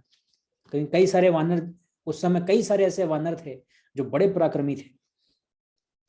तो जब दूसरी बार देवता लोग गए तो उनको भी हरा दिया हनुमान जी ने। तो फिर इंद्र के समझ में नहीं आया कि क्या है। तो इंद्र जो है अपने गुरु बृहस्पति के पास में गए, पूछा कि ये ऐसा हो रहा है कि कौन है ये। तो बृहस्पति ने कहा कि वह रावण तथा कुंभकर्ण का वध करने वाले भगवान प्रभु श्री राम का सेवक है, उसका नाम हनुमान है। ये वही हनुमान है जिसने अपनी पूंछ से सारी लंका को जला दिया था। वह इस द्रोण पर्वत को इसलिए ले जाना चाहता है ताकि रणभूमि में मृत पड़े योद्धाओं को पुनर्जीवन दे सके। यदि आप हनुमान से 100 साल तक भी लड़ाई करेंगे तो भी आप हनुमान को जीत नहीं पाएंगे, इसलिए आप उनको जड़ी बूटियां ले जाने दो। ये सुनकर के इंद्र का फिर थोड़ा डर दूर हुआ और वो खुद आकर के देव देवताओं के साथ आते हैं और हनुमान के पास बृहस्पति भी आते हैं। और बृहस्पति ने देवताओं की ओर से हनुमान से क्षमा मांगी और फिर हनुमान से अनुरोध किया कि आप अपना गुस्सा त्याग दें, और फिर उनको जड़ी बूटियां, औषध जड़ी बूटियां उनको दे दी। फिर हनुमान जी लौट करके आए, वो पुष्कल के पास आए, पुष्कल के सीने के ऊपर वो जड़ी बूटियां लगाई और प्रभु श्री राम से प्रार्थना की कि हे प्रभु इसको वापस पुनर्जीवित कर दें। तो पुष्कल तुरंत खड़ा हो गया। वो खड़ा होते ही सीधा कहा किधर है वीरभद्र, किधर है। वीरभद्र ने त्रिशूल से मारा था। तुरंत जो है वो गुस्से में आ गया, वीरभद्र कहाँ है। फिर हनुमान जो है शत्रुघ्न के पास गए, उनके जड़ी बूटियां लगाई और भगवान श्री राम से प्रार्थना की इनको पुनर्जीवन दें। फिर तुरंत जो है शत्रुघ्न भी खड़े हो गए, कहाँ है शिव, कहाँ है, युद्ध करने के लिए तैयार हो गए। फिर जितने भी मृत सैनिक और घायल सैनिक पड़े थे उनके ऊपर जड़ी बूटियों का लेप लगा करके फिर से सबको जीवित कर दिया हनुमान जी ने, और फिर से युद्ध चालू हो गया। फिर लड़ाई चालू हो गई। पुष्कल ने वीरभद्र के ऊपर आक्रमण कर दिया। फिर हनुमान ने नंदी से युद्ध किया और शत्रुघ्न ने भगवान शिव से युद्ध किया। फिर से वो युद्ध एज इट इज चालू हो गया। तो राजा वीरमानी ने भगवान शिव की ओर बढ़ते हुए शत्रुघ्न को रोक लिया, और इसके बाद दोनों के बीच घमासान युद्ध छिड़ गया। परंतु तभी शत्रुघ्न को भगवान राम की जो भक्तिन थी, वो जो सेविका थी, उसके द्वारा दिया हुआ अस्त्र याद आ गया। तो तुरंत जो है उन्होंने वो अस्त्र निकाला और वीरमानी के ऊपर फेंका, और वीरमानी को सीने को भेदता हुआ वो अस्त्र निकल गया और वो अचेत होकर जमीन पर गिर पड़ा। फिर भगवान शिव राजा की सहायता करने के लिए आए तो उन्होंने शत्रुघ्न के ऊपर आक्रमण कर दिया। इसके बाद एक दूसरे पर भयानक अस्त्र शस्त्र चलाकर शत्रुघ्न और भगवान शिव के बीच घमासान युद्ध छिड़ गया। वैसा युद्ध आज तक कभी भी देवताओं और राक्षसों के मध्य भी नहीं हुआ। इतना भयंकर युद्ध हुआ, कभी देवताओं और राक्षसों के बीच में भी ऐसा युद्ध नहीं देखा गया। तो अंततः शत्रुघ्न इतने घायल हो गए कि हनुमान ने भगवान राम का स्मरण करने के लिए उनसे कहा। तो शत्रुघ्न प्रार्थना करते हैं, हे मेरे भगवान, हे मेरे भाई, भगवान शिव इस युद्ध में मेरे प्राण हरने पर तुले हुए हैं, आप कृपा करके अपने धनुष से मेरी रक्षा कीजिए। हे राम, असंख्य भक्त जनों ने आपके पवित्र नाम का जप करने मात्र से जन्म और मृत्यु का भव सागर को पार कर लिया है। ठीक तभी रणभूमि में रामचंद्र जी प्रकट हो गए। अपने बड़े भाई को देखकर शत्रुघ्न आश्चर्यचकित रह गए। भगवान शिव वहां आए और रामचंद्र जी के चरण कमलों में गिर गए, दंडवत प्रणाम कर दिए और उनसे प्रार्थना करते हुए क्षमा याचना करने लगे कि उन्होंने अपने भक्तों की खातिर ही यह युद्ध किया है। तो उन्होंने भगवान राम को आश्वस्त किया और राजा वीरमानी अब उनके अश्वमेध वाले घोड़े को लौटा दें। भगवान राम जी बोले, देवताओं को यह कर्तव्य है कि वे अपने भक्तों की रक्षा करें, इसलिए आपने जो किया उसमें कुछ भी गलत नहीं है। हे शिव, आप मेरे हृदय में निवास करते हैं और मैं आपके हृदय में निवास करता हूँ। हमारे बीच कोई अंतर नहीं है, सिर्फ दुष्टमती मूर्ख ही हमारे बीच में भेद करते हैं। तो वास्तव में शिव और भगवान में, विष्णु में कोई भेद नहीं है, लेकिन जो दुर्बुद्धि है वो भेद करते हैं। कोई कहता है नहीं शिव श्रेष्ठ है, कोई कहता है नहीं विष्णु श्रेष्ठ है, और आपस में जो है झगड़ते हैं। ये जो शेवाइट्स और साउथ इंडिया में ज्यादा देखने को मिलती है लड़ाई। तो खैर ऐसा नहीं है, क्योंकि कई जगह शास्त्रों में वर्णन आता है। विष्णु, इवन भगवान चैतन्य महाप्रभु भी जब संन्यास के बाद में जब आ रहे थे जगन्नाथपुरी, तो रास्ते में भगवान शिव के मंदिर में जो है वो बहुत ही सुंदर वहाँ कीर्तन चल रहा होता, तो वहाँ खूब नृत्य करते हैं और वहाँ पर घोषित करते हैं कि शिव जी जो है वो, शिव जी के और मेरे बीच में कोई भेद करता है वो पाषांडी है, कोई भेद नहीं करना चाहिए। इसके बाद राम ने वीरमाणी का स्पर्श करके उसको पुनर्जीवित कर दिया। तब राजा अश्वमेध के घोड़े को ला करके वापस लेके आया और भगवान शिव के आग्रह से उन्होंने अपना संपूर्ण राज्य भगवान राम की सेवा के लिए समर्पित कर दिया। भगवान राम ने उसकी प्रशंसा की और फिर वहां से अंतर्ध्यान हो गए, चले गए भगवान श्री राम। तो अश्वमेध यज्ञ का अश्व जब पृथ्वी पर भ्रमण के लिए वहां से आगे बढ़ा, तो राजा वीरमाणी भी अपनी सेना के साथ शत्रुघ्न के साथ में चल पड़े रक्षा के लिए। इसके बाद एक दिन अत्यंत विचित्र घटना हुई। अश्वमेध यज्ञ का घोड़ा अचानक एक मूर्ति की भांति अपनी जगह पर रुक गया और वहां से हिला ही नहीं। रक्षकों ने अश्वमेध यज्ञ के जो घोड़ा जो था उसको, उस पर बहुत सारे चाबुक लगाए, चल चल आगे चल, लेकिन वो हिला ही नहीं, एक जगह अड़ गया, हिल ही नहीं रहा है। जब शत्रुघ्न को इस बारे में सूचित किया गया तो उन्होंने पुष्कल को घोड़े को उठाने के लिए कहा, फिर भी जो है घोड़ा जस के तस रहा। तब हनुमान ने जाकर घोड़े को घसीटा, परंतु यह मूर्तिवत ही खड़ा रहा। शत्रुघ्न अपने मंत्री सुमति के पास गए और उन्होंने इस विचित्र घटना के बारे में पूछा। तो सुमति ने कहा कि निश्चित ही ऐसा किसी शक्तिशाली ऋषि के चमत्कार के कारण हुआ है। तब सैनिकों ने उस ऋषि की खोज करना आरंभ किया। तो अंत तक बहुत दूर जाकर के पता चला कि एक आश्रम है। तो शत्रुघ्न को बताया गया कि ऋषि शौनक का आश्रम पासी में है। हनुमान पुष्कल व अन्य लोगों के साथ वहां गए। तब ऋषि ने उनका आदर सत्कार किया और उनके आगमन का कारण पूछा। उत्तर में शत्रुघ्न ने बताया कि किस प्रकार से उनका जो घोड़ा वो अचल हो गया है, बिल्कुल मूर्ति बन के खड़ा हुआ है।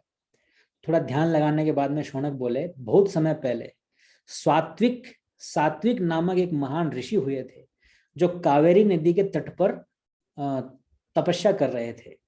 एक बार सात्विक ऋषि के सामने मृत्यु प्रकट हुई और उन्हें मेरू पर्वत के शिखर पर ले गई। वहां पर एक विशाल जंबू वृक्ष था और उसके पास ही जंबू नदी प्रवाहित हो रही थी।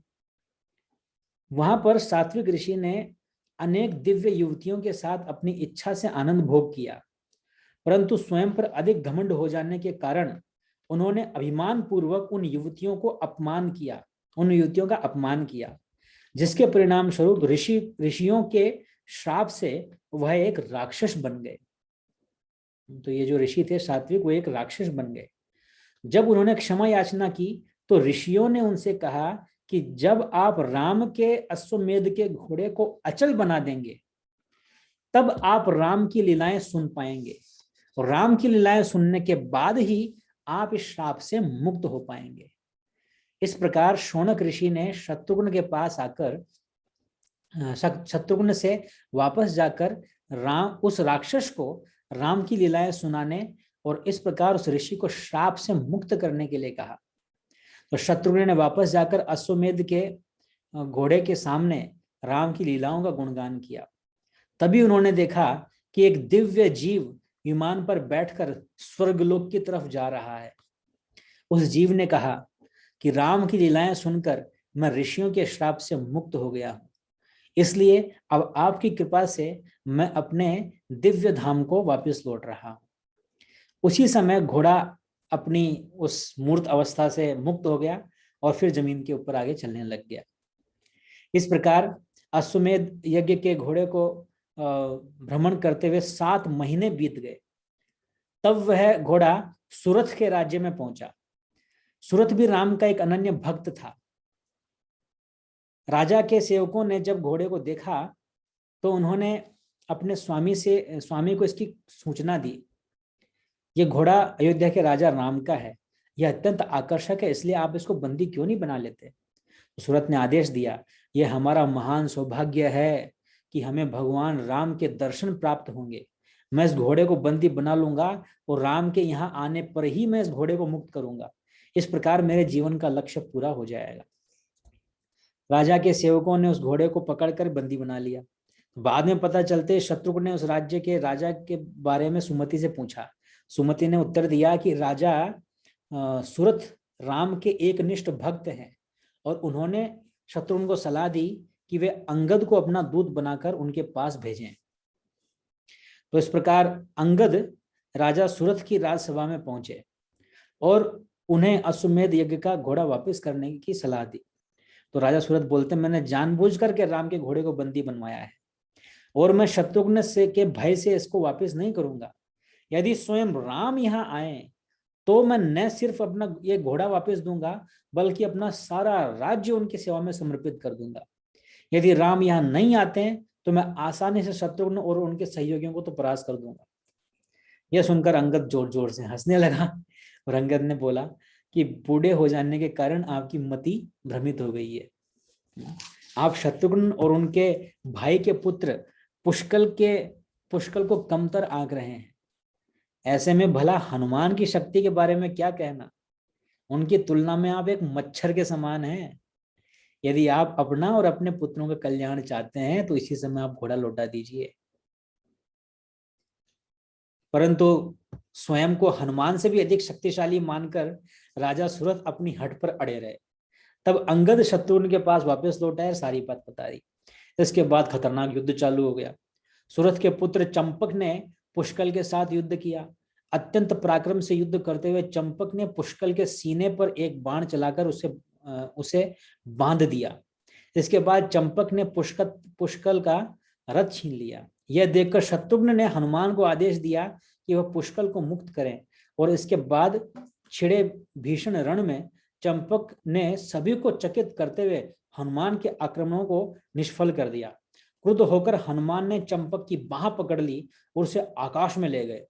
चंपक ने वहां भी अत्यंत पराक्रम के साथ युद्ध किया, परंतु अंततः हनुमान ने उसका पैर पकड़ करके उसको जमीन पर पटक दिया, जिसके कारण राजकुमार अचेत हो गए। यह पराक्रम दिखाने के बाद हनुमान ने पुष्कल को चंपक के बंधनों से मुक्त कर दिया।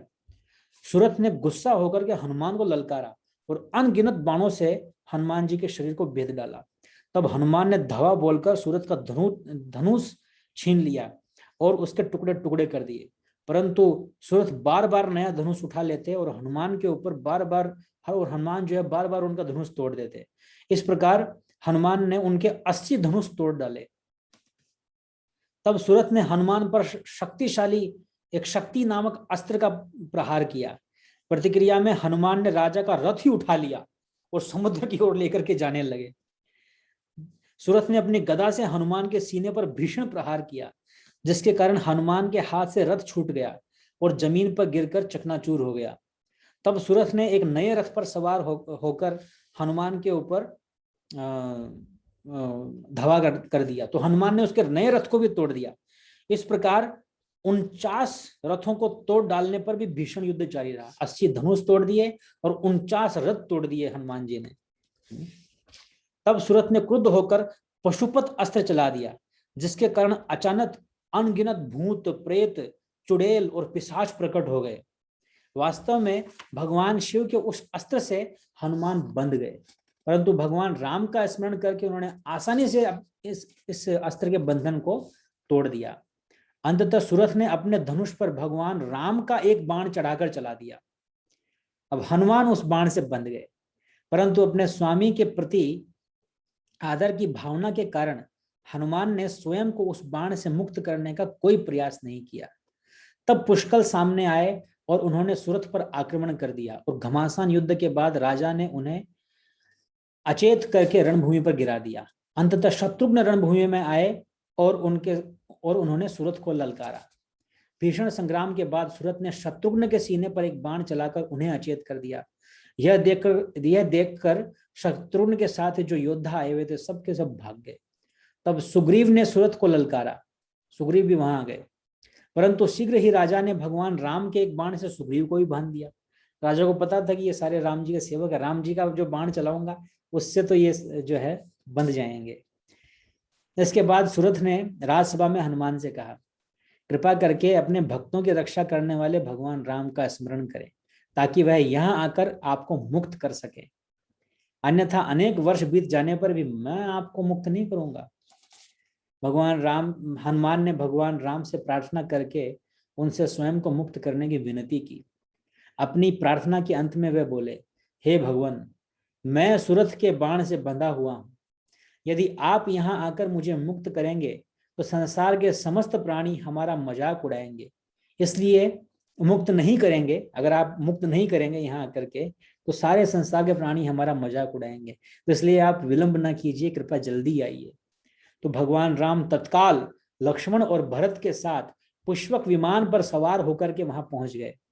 राम के आते ही सूरत ने सैकड़ों बार उन्हें प्रणाम किया और उनका आलिंगन कर लिया। तब राम ने अपने प्रिय भक्तों को उनके बंधन से मुक्त किया और सभी अचेत योद्धा गणों की चेतना शीघ्र लौट आई। यह कार्य संपन्न हो जाने पर सूरत ने प्रसन्नता पूर्वक राम को अश्वमेध का यज्ञ वाला जो घोड़ा है वो लौटा दिया और उनसे क्षमा याचना की। अंततः सूरत के राजमहल में 3 दिन तक रहने के बाद भगवान राम पुष्पक विमान में बैठ करके फिर से अयोध्या लौट गए। इसके बाद सूरत ने चंपक को राज्य का कार्यभार सौंप दिया और स्वयं राम के अश्वमेध यज्ञ के घोड़े की सुरक्षा करने के लिए शत्रुघ्न के साथ चल पड़े। अपनी इच्छा से विचरण करता हुआ वह घोड़ा अंततः वाल्मीकि मुनि के आश्रम में पहुंचा। उस समय सीता का पुत्र लव अनेक ऋषियों के साथ वन में ईंधन के लिए लकड़ियां एकत्रित कर रहा था। तभी उसकी नजर अश्वमेध घोड़े के ऊपर पड़ी।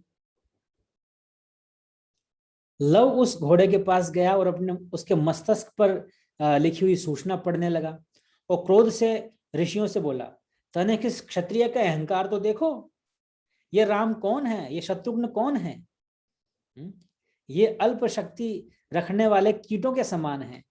यह कहकर लव ने घोड़े को अपने अधिकार में कर लिया। शीघ्र ही उस घोड़े के रक्षक वहां पहुंच गए तो उन्होंने देखा कि किसी ने इसे अपने अधिकार में कर लिया है। लव ने बाणों की वर्षा करके उन रक्षकों को वहां से भगा दिया। तब घोड़े के वे रक्षक शत्रुघ्न की शरण में गए। शत्रुघ्न को अपने सैनिकों से जब ये पता चला कि एक घोड़े को एक बालक ने बंदी बना लिया है जिसकी शक्ल राम से मिलती जुलती है, तो शत्रुघ्न ने शीघ्र ही अपने सेनापति कालजीत को एक सेना देकर वहां भेजा। तो कालजीत ने वहां आकर लव को ललकारा। भीषण युद्ध के बाद लव ने अपनी तलवार से कालजीत का सिर ही काट दिया। बचे हुए सैनिक भाग करके शत्रुघ्न के पास गए और अपने सेनापति की मृत्यु के बारे में बताया। शत्रुघ्न ने फिर पुष्कल को युद्ध करने के लिए भेजा। घमासान युद्ध के बाद लव के बाण ने पुष्कल के सीने को भेद दिया और वो अचेत होकर जमीन पर गिर पड़े। इसके बाद शत्रु को चुनौती देने के लिए हनुमान आगे बढ़े। युद्ध करते समय हनुमान को एहसास हुआ कि लव को पराजित करना उनके लिए संभव नहीं है, इसलिए उन्होंने मूर्छित होने का बहाना किया ताकि उनकी जगह पर शत्रुघ्न युद्ध कर सके। लव के सामने आने पर शत्रुघ्न ने देखा कि यह बालक ठीक वैसा ही दिखता है जैसा कि बचपन में राम जी दिखते थे। इसके बाद छिड़े युद्ध में लव ने शत्रुघ्न को अपने प्रहार से अचेत कर दिया और वह अपने रथ पर गिर पड़े। तब सुरथ, वीरमानी और अन्य राजा युद्ध करने के लिए उतर पड़े, परंतु शीघ्र ही शत्रुघ्न की चेतना लौट आई और एक बार वह लव से युद्ध करने के लिए फिर आगे बढ़े। जब शत्रुघ्न ने एक तेजो में बाण को अपने धनुष की प्रत्यंचा पर चढ़ाया तो लव को अपने भाई कुश की याद आ गई और वह सोचने लगा, यदि मेरा भाई यहाँ होता तो मुझे इस शत्रुघ्न से इतनी परेशानी नहीं हुई होती। इस बाण ने लव के सीने पर प्रहार किया और वह अचेत होकर गिर पड़ा। शत्रुघ्न ने अचेत हो गए लव को उठाकर अपने रथ पर रखा तो तभी वाल्मीकि मुनि के कुछ शिष्यों ने जाकर सीता को सारी बातें बता दी। अपने पुत्र को बंदी बना लिए जाने की बात सुनकर सीता जमीन पर गिर पड़ी और रोने लगी। ठीक तभी कुछ ऋषियों के साथ एक तीर्थ स्थल के दर्शन करने के लिए गए कुश को वाल्मीकि ऋषि कुश जो है वो वाल्मीकि ऋषि के आश्रम में लौट आए थे। अपनी माता के दुख को देख करके कुश ने पूछा तो माता ने सब बताया कि क्या क्या हुआ था। इसके बाद शीघ्र ही शत्रुघ्न और कुश के बीच युद्ध छिड़ गया। जल्द ही एक शक्तिशाली बाण से शत्रुघ्न का सीना बिंध गया और वो अचेत होकर जमीन पर गिर पड़े। तब कुश से युद्ध करने के लिए हनुमान आए, परंतु शीघ्र ही वह भी अचेत हो गए। इसके बाद सुग्रीव ने कुश के साथ युद्ध किया, परंतु कुश ने उनको भी अपने बाणों से बांध दिया। इसके बाद लव और कुश ने हनुमान व सुग्रीव को बांध दिया और उन्हें घसीटते हुए वाल्मीकि ऋषि के आश्रम में ले गए। जब सीता ने देखा कि उनके पुत्रों ने हनुमान और सुग्रीव को बांध रखा है तो सीता को हंसी आ गई, अरे बाबा ये क्या कर दिया तुमने। और तब वह अपने पुत्रों से कही कि इन वानरों को इसी समय खोल दो, यदि इन्होंने मुझे अपने पर हंसते हुए देख लिया तो ये लोग शर्म से मर जाएंगे। ये हनुमान है और ये सुग्रीव है, ये शर्म से मर जाएंगे जब मुझे हंसते हुए देखेंगे, तो खोल दो, तुरंत खोल दो। तो फिर सीता ने लव और कुश से कहा कि उन्हें राम के अश्वमेध के घोड़े को बंदी नहीं बनाना चाहिए था। सीता ने उन्हें बताया कि राम जी तुम्हारे पिता हैं। इसके उत्तर में लव और कुश बोले कि भले ही पुत्र अपने पिता से युद्ध करे या शिष्य अपने गुरु से युद्ध करे, परंतु यदि वे क्षत्रिय हैं तो ऐसा करना उनके लिए पाप नहीं है। इसके बावजूद लव व कुश ने अपनी माता की आज्ञा पालन करते हुए हनुमान व सुग्रीव को मुक्त कर दिया और साथ ही अश्वमेध के घोड़े को भी मुक्त कर दिया। इसके बाद सीता ने राम से शत्रुघ्न की चेतना वापस लौटने की प्रार्थना की और शीघ्र ही शत्रुघ्न को होश आ गया।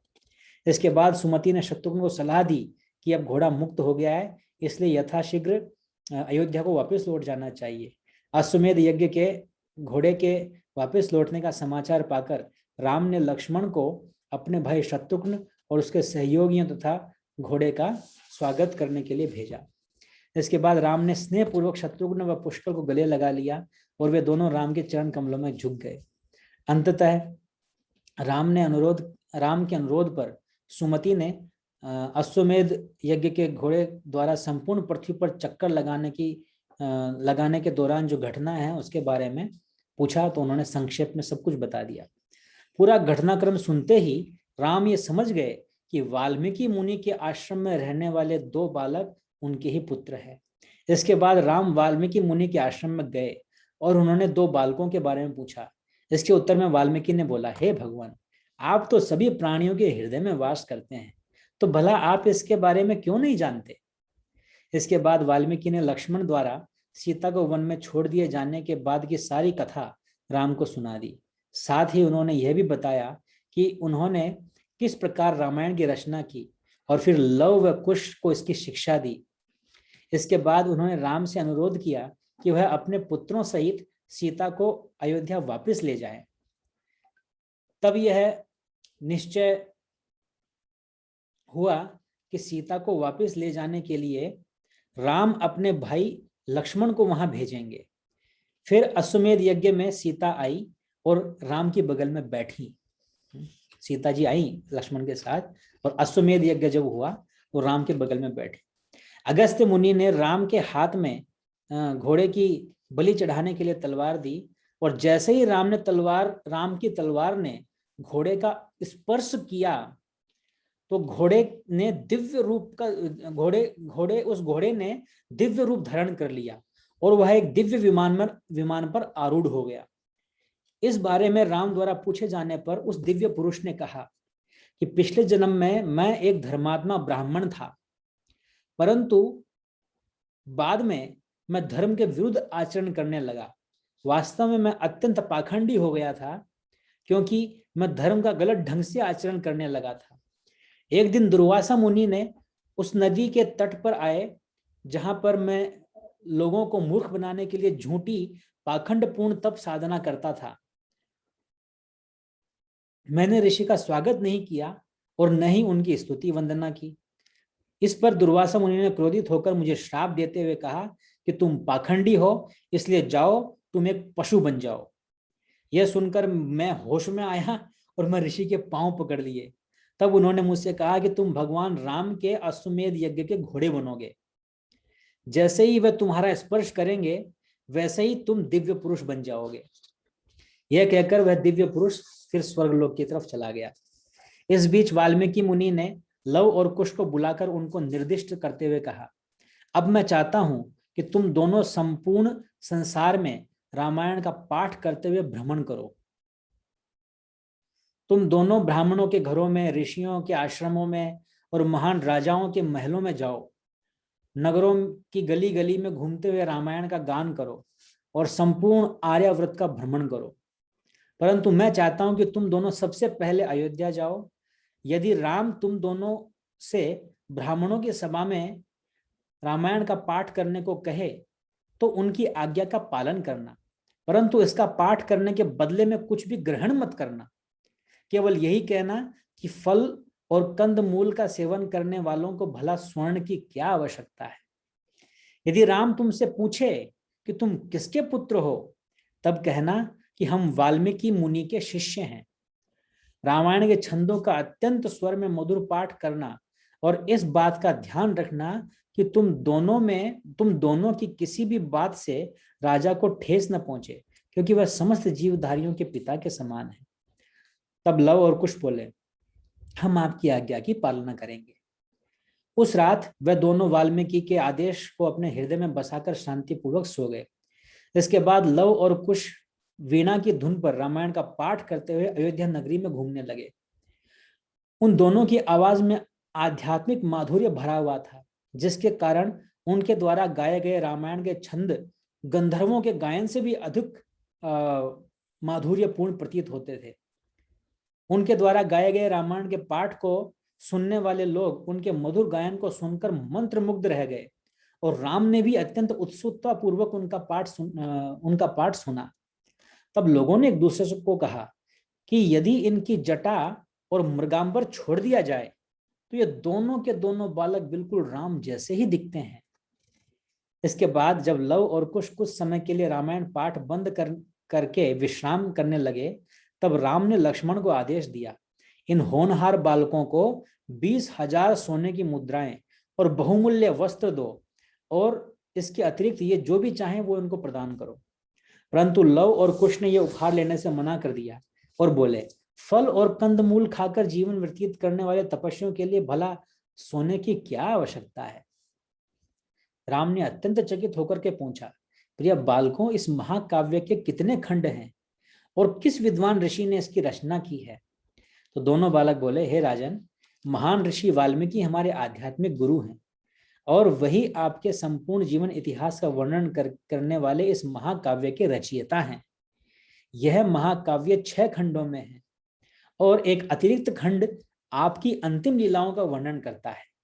यदि आप चाहें तो आपके महायज्ञ के दौरान विश्राम के क्षणों में हम आपके लिए संपूर्ण रामायण का पाठ कर सकते हैं। इसके बाद लव व कुश ने अनेक दिनों तक रामायण का पाठ किया और जिसे सुनकर राम असीमित आनंद से भर उठे। अंततः राम ने निष्कर्ष निकालते हुए कहा कि निश्चित ही ये दोनों जुड़वा बालक सीता के पुत्र हैं, इसमें कोई संदेह नहीं है। अपने पुत्रों के प्रति अत्यधिक स्नेह उमड़ने के कारण राम का हृदय पिघल गया।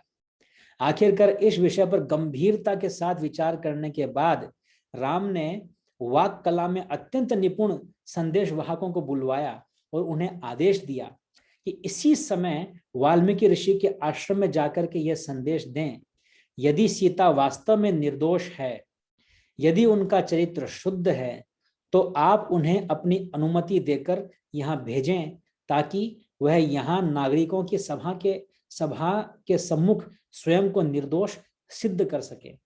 इसके बाद वाल्मीकि ऋषि के उत्तर के साथ सीता को यहाँ शीघ्र लेकर आए। सीता को कल उषा वेला में यहाँ लेकर आए ताकि वह मेरी उपस्थिति में अपनी पवित्रता को प्रमाणित कर सके।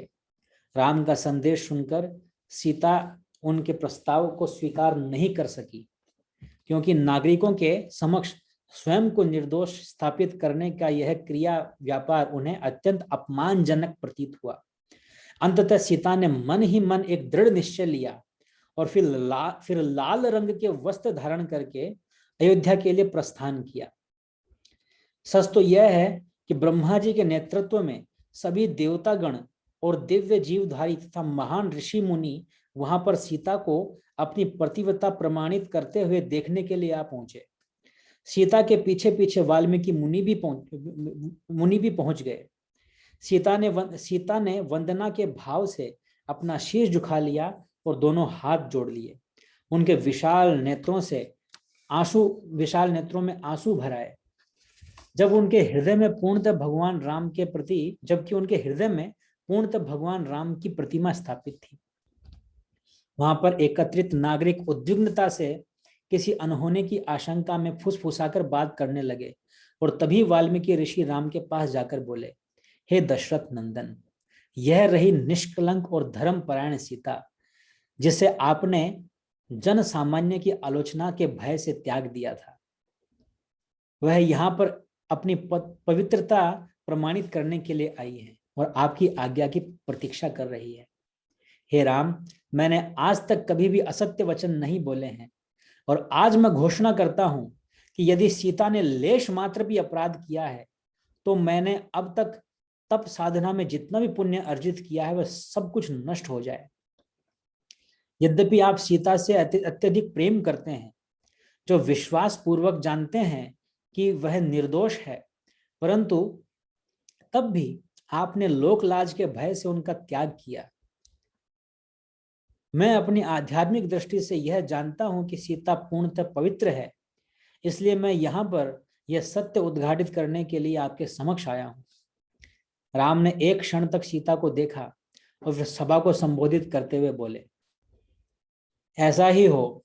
महान ऋषि ने जितनी बातें यहाँ पर कही हैं, मैं उन सभी को सत्य के रूप में स्वीकार करता हूं। अतीत में देवगणों ने सीता की पवित्रता को प्रमाणित किया था और तब मैं प्रसन्नतापूर्वक अपने साथ अयोध्या इसे ले आया था, परंतु तब भी लोगों ने मेरी आलोचना की, इसलिए न चाहते हुए भी मैंने उन्हें यहां से दूर भेज दिया। अब मैंने यह निश्चित किया है कि यदि सीता इस सभा के समक्ष अपनी पवित्रता प्रमाणित कर देंगी तो मैं पुनः उन्हें अपनी प्रियतमा पत्नी के रूप में स्वीकार कर लूंगा। सभी लोग एकदम चुप हो गए। उन्होंने सीता पर अपनी दृष्टि टिका दी, जबकि सीता की आंखें नीचे और सिर झुका हुआ था और वहां पर खड़ी हुई थी। कुछ देर तक मौन रहने के बाद सीता ने वहां पर एकत्रित सभी लोगों की सभा के बीच बोलना आरंभ किया। हे पृथ्वी मां, कृपा करके मेरी विनती सुने। यदि मैंने अपने विवाह के क्षण से ही एकमात्र राम का विचार किया है और यदि मैंने अपने पति के अतिरिक्त किसी अन्य पुरुष को कभी भी प्रेम नहीं किया है, तो आप कृपा करके मुझे शरण दें। यदि मैंने मन, कर्म और वचन से केवल राम का स्मरण किया है, तो कृपा करके मुझे अपने में समाहित कर लें, ताकि मुझे इन मिथ्याचारी लोगों के सामने लज्जित न होना पड़े। इस प्रकार से सीता बोली। इस प्रकार से सीता के बोलते ही धरती यकायक फट गई और उसमें से भूमि देवी चमत्कारी ढंग से बाहर निकली। भूमि देवी दिव्य सर्पों से बने एक दिव्य सिंहासन पर विराजमान थी। भूदेवी ने मुस्कुराकर सीता का स्वागत किया और स्नेहपूर्वक उनकी बाह पकड़कर अपने राज सिंहासन पर अपने साथ बैठा लिया। आकाश लोक और पृथ्वी लोक के सभी जीवधारी फटी आंखों से चकित होकर के देखने लगे। तभी भूदेवी का दिव्य सिंहासन पृथ्वी की अतल गहराइयों में उतर गया। सभी जीवधारियों ने आश्चर्य की गर्जना ध्वनि करते हुए अपनी पवित्रता की इस भव्य पुष्टि करने के लिए सीता की भूरी भूरी प्रशंसा की। स्वर्गलोक पर स्थित देवगणों ने वाद्य यंत्र बजाए, गीत गाए और पुष्प वर्षा की। सीता के अंतर्ध्यान होने के बाद राम ने यज्ञ के समय प्रयोग किए गए एक दंड का सहारा लेकर अपना असह्य दुख व्यक्त करना आरंभ किया। उनके नेत्रों से अश्रु धारा प्रवाहित होने लगी और उनके चित्त में क्रोध व दुख का चक्रवात उमड़ पड़ा। तब राम ने अपना सिर झुका करके कहा, हे पृथ्वी, आप तत्काल मेरी सीता को मुझे लौटा दें, अन्यथा पुनः फट पड़े, ताकि मैं भी आपके अंदर समाकर सीता के साथ एकाकार हो जाऊं। सीता आपकी पुत्री है और इस नाते मैं आपका दामाद हूं। मेरी सीता अविलंब मुझे लौटा दें, अन्यथा मैं आपके पर्वतों को तोड़ डालूंगा, आपके वनों को जलाकर राख कर दूंगा और आपको भी चूर चूर कर डालूंगा। तब ब्रह्मा जी बोले, हे भगवान, कृपा करके आपकी वास्तविक पहचान को याद करें। आप पूर्ण पुरुषोत्तम भगवान विष्णु हैं और सीता ही सौभाग्य की देवी लक्ष्मी है। वह नागलोक में प्रवेश कर चुकी हैं और शीघ्र ही आपके आध्यात्मिक धाम वैकुंठ में आप दोनों का पुनर्मिलन होगा। हे सर्वोच्च नायक, हे ब्रह्मांड के स्वामी, आप सभी जीवों के पालनहार हैं। भला मुझे आपको अपने दिव्य पद की याद क्यों दिलानी पड़ रही है? हे राम, कृपा करके अपने दुख का त्याग करें और अपने पुत्रों के मुख से आपकी आध्यात्मिक लीलाओं का अंतिम खंड का वर्णन सुने। वाल्मीकि ऋषि द्वारा रचित यह महाकाव्य ब्रह्मांड के नष्ट होने तक सदैव तीनों लोकों में आपकी महिमा का गुणगान करेगा। यह कहकर ब्रह्मा जी वहां से चले गए। बाद में लव और कुश के साथ राम वाल्मीकि के आश्रम पर आए। रात बीत जाने पर सीता को खो देने के दुख से राम ने सभी ऋषि मुनियों को बुलवाया और अपने पुत्रों से रामायण के उत्तर कांड का पाठ आरंभ करने का अनुरोध किया। फिर इसके बाद अयोध्या नगरी राम जी वापस आए। शीघ्र ही अपने प्रिय पत्नी के बिना उनका जीवन जो है उनको फिर से जो है सूना सूना लगने लग गया। तो राम ने सीता की एक स्वर्ण प्रतिमा बनवाई, सोने की एक मूर्ति बनवाई सीता की, और जब कभी उन्हें धार्मिक अनुष्ठान करते तो अपने पास उस मूर्ति को बिठाते। राम ने धार्मिक सिद्धांतों की पूरी तरह पालना करते हुए शासन कार्य संचालन किया और उनके राज्य में नियमित रूप से वर्षा होती थी। फसल सदैव प्रचुर मात्रा में हुआ करती थी। चारों ओर सुख और समृद्धि व शांति थी। अनेक वर्ष बाद पहले कौशल्या, फिर सुमित्रा और अंत में कैकेयी का देहावसान हो गया। सबसे पहले कौशल्या गई, फिर सुमित्रा गई, फिर कैकेयी गई और आध्यात्मिक लोक में उनका महाराज दशरथ से पुनर्मिलन हुआ। कुछ समय पश्चात कैकेयी नरेश युधाजित भगवान राम के दर्शन करने के लिए अयोध्या आए और उनसे अनुरोध किया कि वे सिंधु नदी के उत्तर में राज कर रहे गंधर्व राजा शैशूल पर विजय प्राप्त करें। राम ने तत्काल ही भरत के दोनों पुत्रों तक्ष और पुष्कल को गंधर्व राज्य का शासक नियुक्त कर दिया। इसके बाद भरत ने विशाल सेना लेकर उस दिशा में कूच कर दिया और तक्षशिला में तक्ष को और पुष्कलवती में पुष्कल को शासक के रूप में स्थापित किया। 5 वर्ष बाद भरत अयोध्या को लौट आए। इसके बाद राम ने लक्ष्मण के दो पुत्र अंगद और चित्रकेतु द्वारा कुरुपथ पर विजय प्राप्त करने के लिए भेजा। तो उन्हें कुरुपथ का शासक नियुक्त किया। लक्ष्मण अपने दोनों पुत्रों के साथ वहां गए और लगभग 100 वर्ष बाद अयोध्या लौट आए। पृथ्वी पर राम की लीलाओं का समय समाप्त होने को था, इसलिए एक दिन स्वयं काल मानव रूप में अयोध्या आए। स्वयं काल देव जो है, टाइम पर्सोनिफाइड, वो अयोध्या आए। उन्होंने भ्रमणशील साधु का वेश धारण कर रखा था। राजमहल के द्वार पर पहुंचने के बाद समय ने पास में खड़े रहकर लक्ष्मण को संबोधित करके कहा, मैं ब्रह्मा का दूत हूं। मैं यहाँ पर एक अत्यंत महत्वपूर्ण उद्देश्य से आया हूं, इसलिए मैं इसी क्षण भगवान राम के दर्शन करना चाहता हूं। काल को एक स्वर्ण सिंहासन पर आदरपूर्वक बिठाने के बाद राम ने उनसे पूछा, हे दिव्यात्मा, आपके यहाँ आगमन का क्या प्रयोजन है? मुझे बताइए, संदेश दीजिए। तो उस संदेशवाहक यानी काल ने कहा, हे राजन, यदि आप ब्रह्मा जी की इच्छाओं का सम्मान करते हैं तब हमारी भेंट वार्ता एकांत में होनी चाहिए, क्योंकि उनके द्वारा कहे गए शब्द अन्य कानों के लिए सुनने के लिए नहीं है।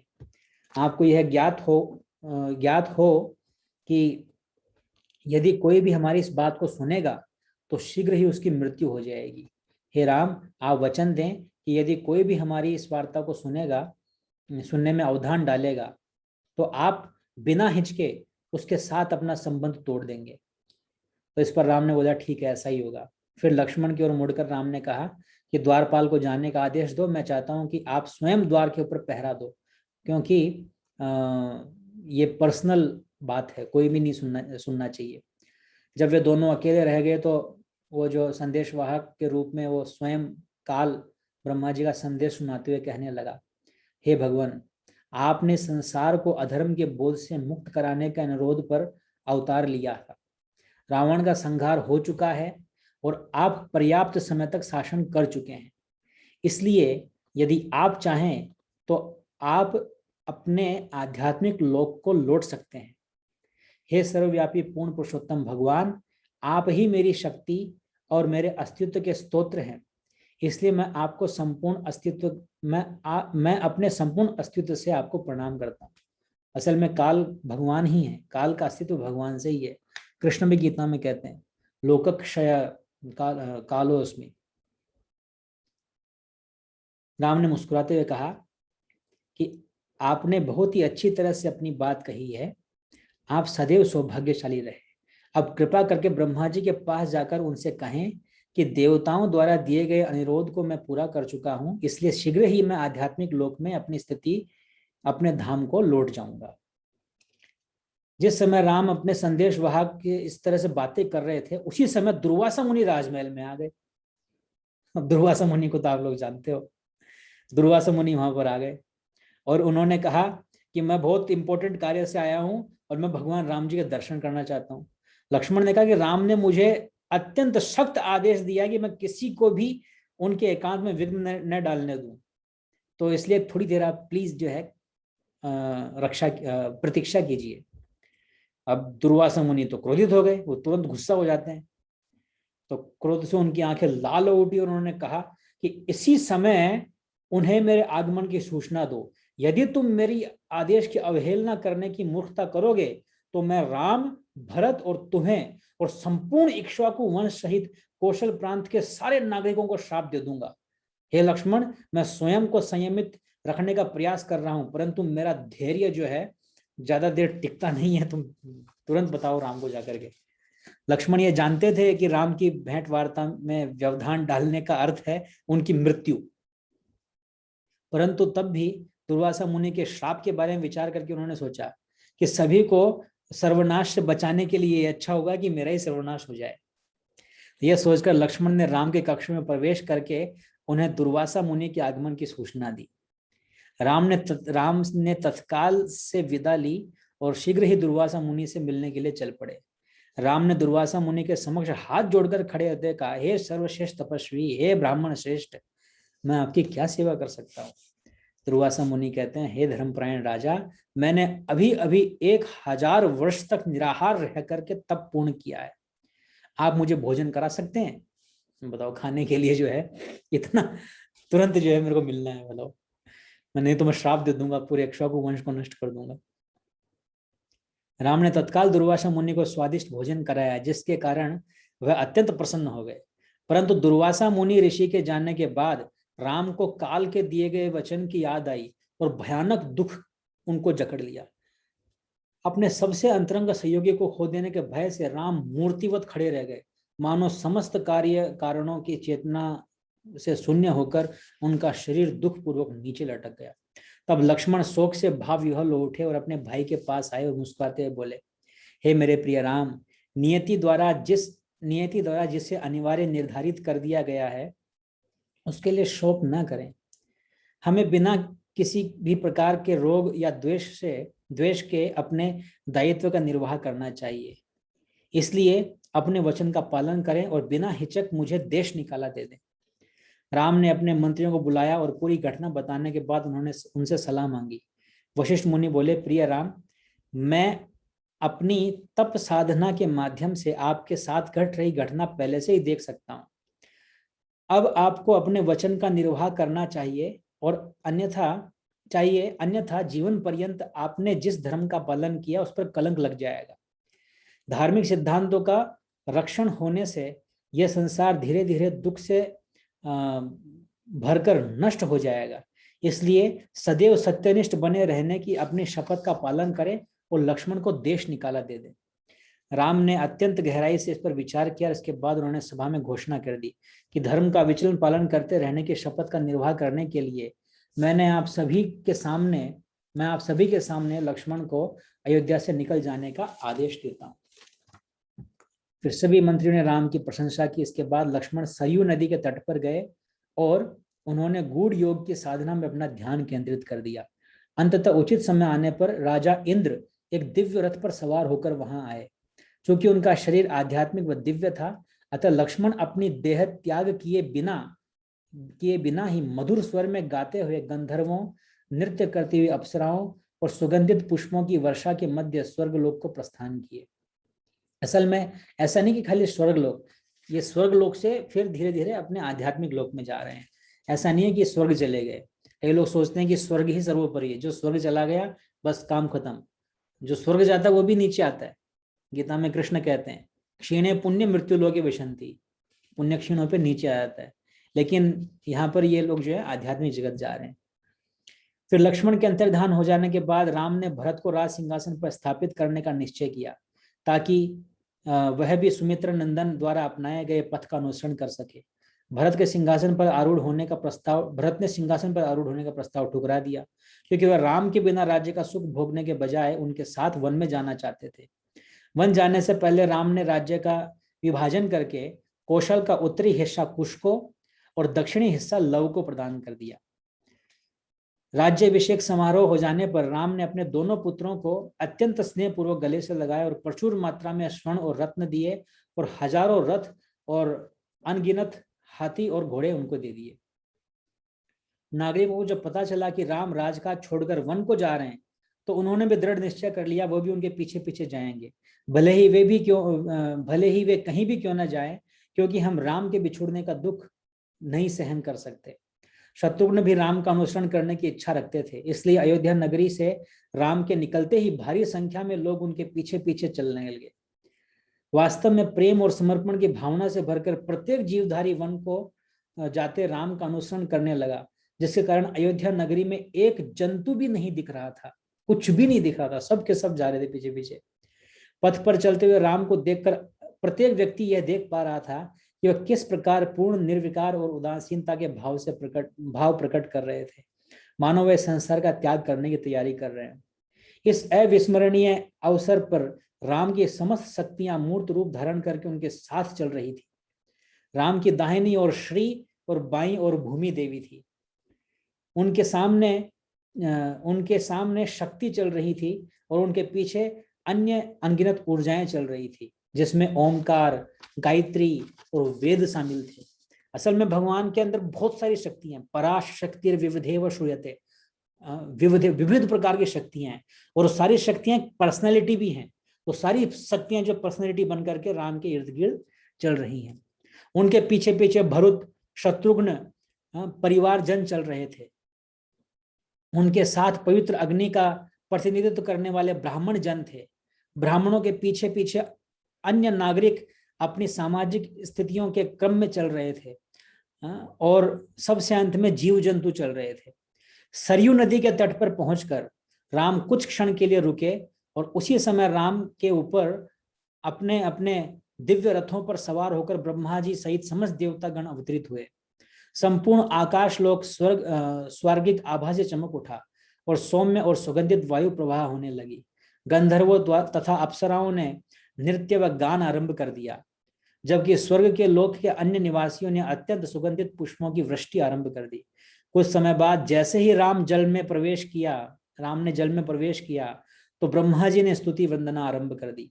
हे भगवान, हे पुण्य पुरुषोत्तम भगवान, अब आप पृथ्वी लोक पर अपनी लीलाओं का समापन कर रहे हैं और इस भौतिक जगत के परे स्थित अपने आध्यात्मिक धाम को लौटने की तैयारी कर रहे हैं। आप ही शाश्वत विष्णु हैं। यदि आप विभिन्न अवतारों के रूप में अवतरित होते हैं, परंतु आपका शरीर अपरिवर्तनीय और मूल है। आप ही समस्त कारणों के मूल कारण हैं और समस्त अस्तित्व के आधार हैं। प्रत्येक वस्तु आपका ही अभिन्न अंग है, क्योंकि आप ही पूर्ण सत्य हैं और समस्त उद्गमों के स्तोत्र हैं। हे भगवान, इस धरा में अधर्म के बोझ को दूर करने के लिए ही आपने कृपा करके अवतार लिया, इसलिए अब हमें अनुमति दें ताकि हम आपको श्रद्धा पूर्वक बारंबार नमन कर सके। इस प्रकार भगवान राम और उनके पीछे पीछे भरत व शत्रुघ्न आध्यात्मिक लोक में स्थित अपने चिरंतन धाम लौट गए। वास्तव में न केवल दशरथ के पुत्रों वरन उनके सभी अनुयायियों को भी वैकुंठ लोक प्राप्त हुआ, जहां भगवान राम चिरंतर निवास करते हैं। भगवान का जो धाम है आध्यात्मिक जगत में, उसका नाम है साकेत धाम।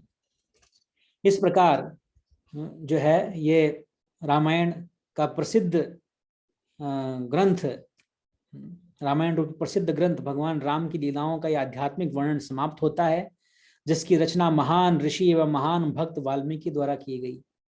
रामायण का पाठ केवल उन्हीं लोगों को करना चाहिए जो परमेश्वर पर पूर्ण निष्ठा रखते हों, क्योंकि यह रामायण परमेश्वर का ही एक रूप है, भगवान का ही एक रूप है।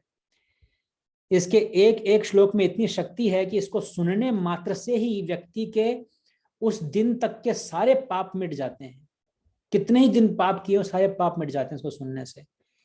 इसी कारण से जो लोग जन्म और मृत्यु के निरंतर चलने वाले चक्र से मोक्ष पाना चाहते हैं, उन्हें सदैव ही इस महान आध्यात्मिक महाकाव्य को पढ़ना व सुनने में आनंद लेना चाहिए।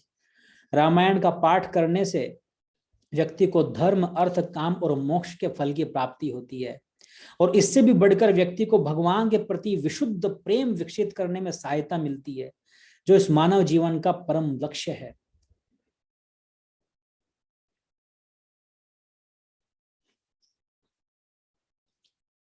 तो ये जो हमने कथा पढ़ी है, हम सब भगवान से आशीर्वाद प्राप्त करते हैं और भगवान से प्रार्थना करते हैं कि हमें कृष्ण भावनामृत की चेतना प्रदान करें, और हम सबके हृदय में सदा सर्वदा सीता और भगवान रामचंद्र का आध्यात्मिक रूप निवास करे। हरे कृष्ण।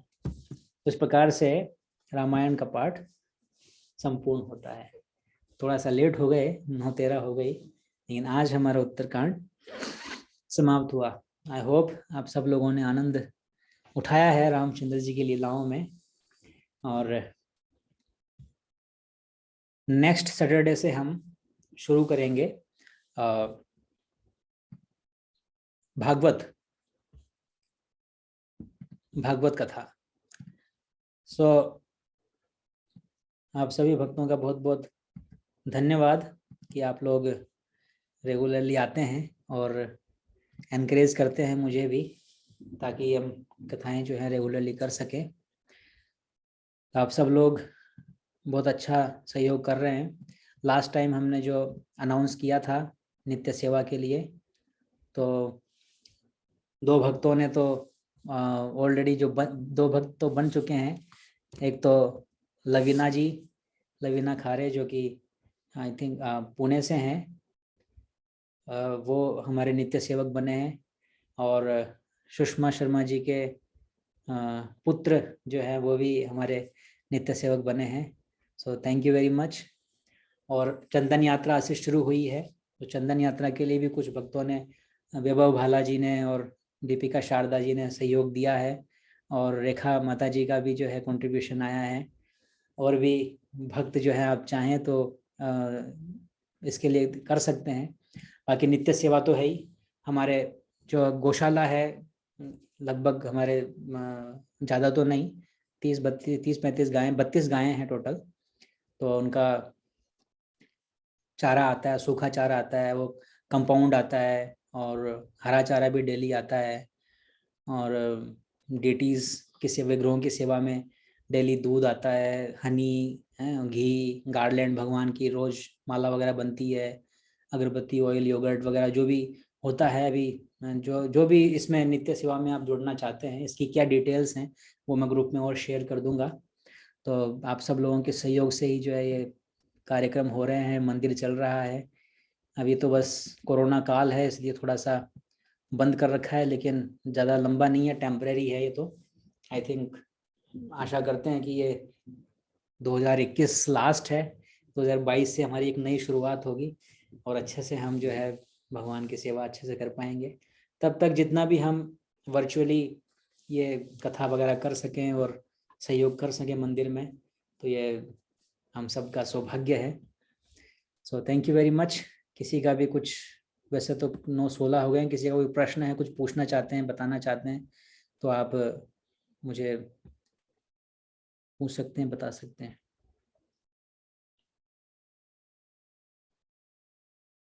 हैंड रेज कर सकते हैं। ओके, प्रियंका महेश्वरी जी का हैंड रेज हुआ है। हरे हरे हाँ कृष्णा प्रियंका प्रभु जी। प्रभु जी, मुझे आपसे ये क्वेश्चन पूछना है कि क्या भगवान को प्राप्त करने के लिए मतलब ये जरूरी है कि हम संसार से बिल्कुल अलूप हो जाएं, या हम गृहस्थी में रह के भी भगवान को प्राप्त कर सकते हैं? ये एक बहुत बड़ी विडंबना है हमारे समाज में, कि भगवान को प्राप्त करने का मतलब है छोड़ो घर बार चलो हरिद्वार। दैट इज नॉट भगवान को प्राप्त करना। क्योंकि प्रभु जी, अगर सब ऐसा करेंगे तो सभी लोग अपनी रिस्पॉन्सिबिलिटी कैसे फुलफिल करेंगे? ऑफ जो course of course of course, ये जिम्मेदारियों से भागना भक्ति नहीं होता। जिम्मेदारियों से भागना, भगवान भी प्रसन्न नहीं होते ऐसे व्यक्ति से। भगवत गीता तो इसका स्पष्ट उदाहरण है।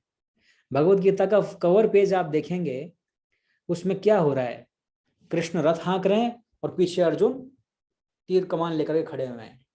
अर्जुन के हाथ में झोली थोड़ी ना है, हरे कृष्ण कृष्ण की झोली थोड़ी ना अर्जुन के हाथ में। अर्जुन के हाथ में क्या है, धनुष बाण है, अपना कर्तव्य कर रहे हैं, क्षत्रिय हैं। बोल दिया था अर्जुन ने, 3रे अध्याय का पहला श्लोक पढ़ेंगे, बोल दिया था उन्होंने कि हे प्रभु, आप सोचते हैं कि बुद्धि योग जो है कर्म योग से ज्यादा श्रेष्ठ है, तो आप मुझे इस घोर कर्म में क्यों नियोजित कर रहे हैं? आप मुझे क्यों नियोजित कर रहे हैं? तो भगवान यही कहते हैं कि मतलब, अगर एक्चुअली कभी कभी यही होता है कि भक्ति का मतलब सोच लेता है जड़ता, निष्क्रियता, सब कुछ छोड़ दीजिए ना। भक्ति ऐसे नहीं होती है। भक्ति किसी भी स्थिति में हो सकती है। स्थान, आप जिस भी स्थान पे हैं, आप भगवान की भक्ति कर सकते हैं। ऐसा नहीं है कि आपको भक्ति करने के लिए ब्रह्मचारी रहना पड़ेगा, भक्ति करने के लिए आपको सन्यासी बनना पड़ेगा, भक्ति करने के लिए आपको छोड़ करके जंगल जाना पड़ेगा, आश्रम ज्वाइन करना पड़ेगा। ऐसा हर केस में नहीं होता है। तो भक्ति करने के लिए आप किसी भी स्थिति में हो, आप चाहे गृहस्थ हो, चाहे आप स्टूडेंट हो, चाहे आप वानप्रस्थ हो, चाहे सन्यासी हो, आप किसी भी स्थिति में भक्ति कर सकते हैं। भक्ति बाध्य नहीं है किसी के लिए।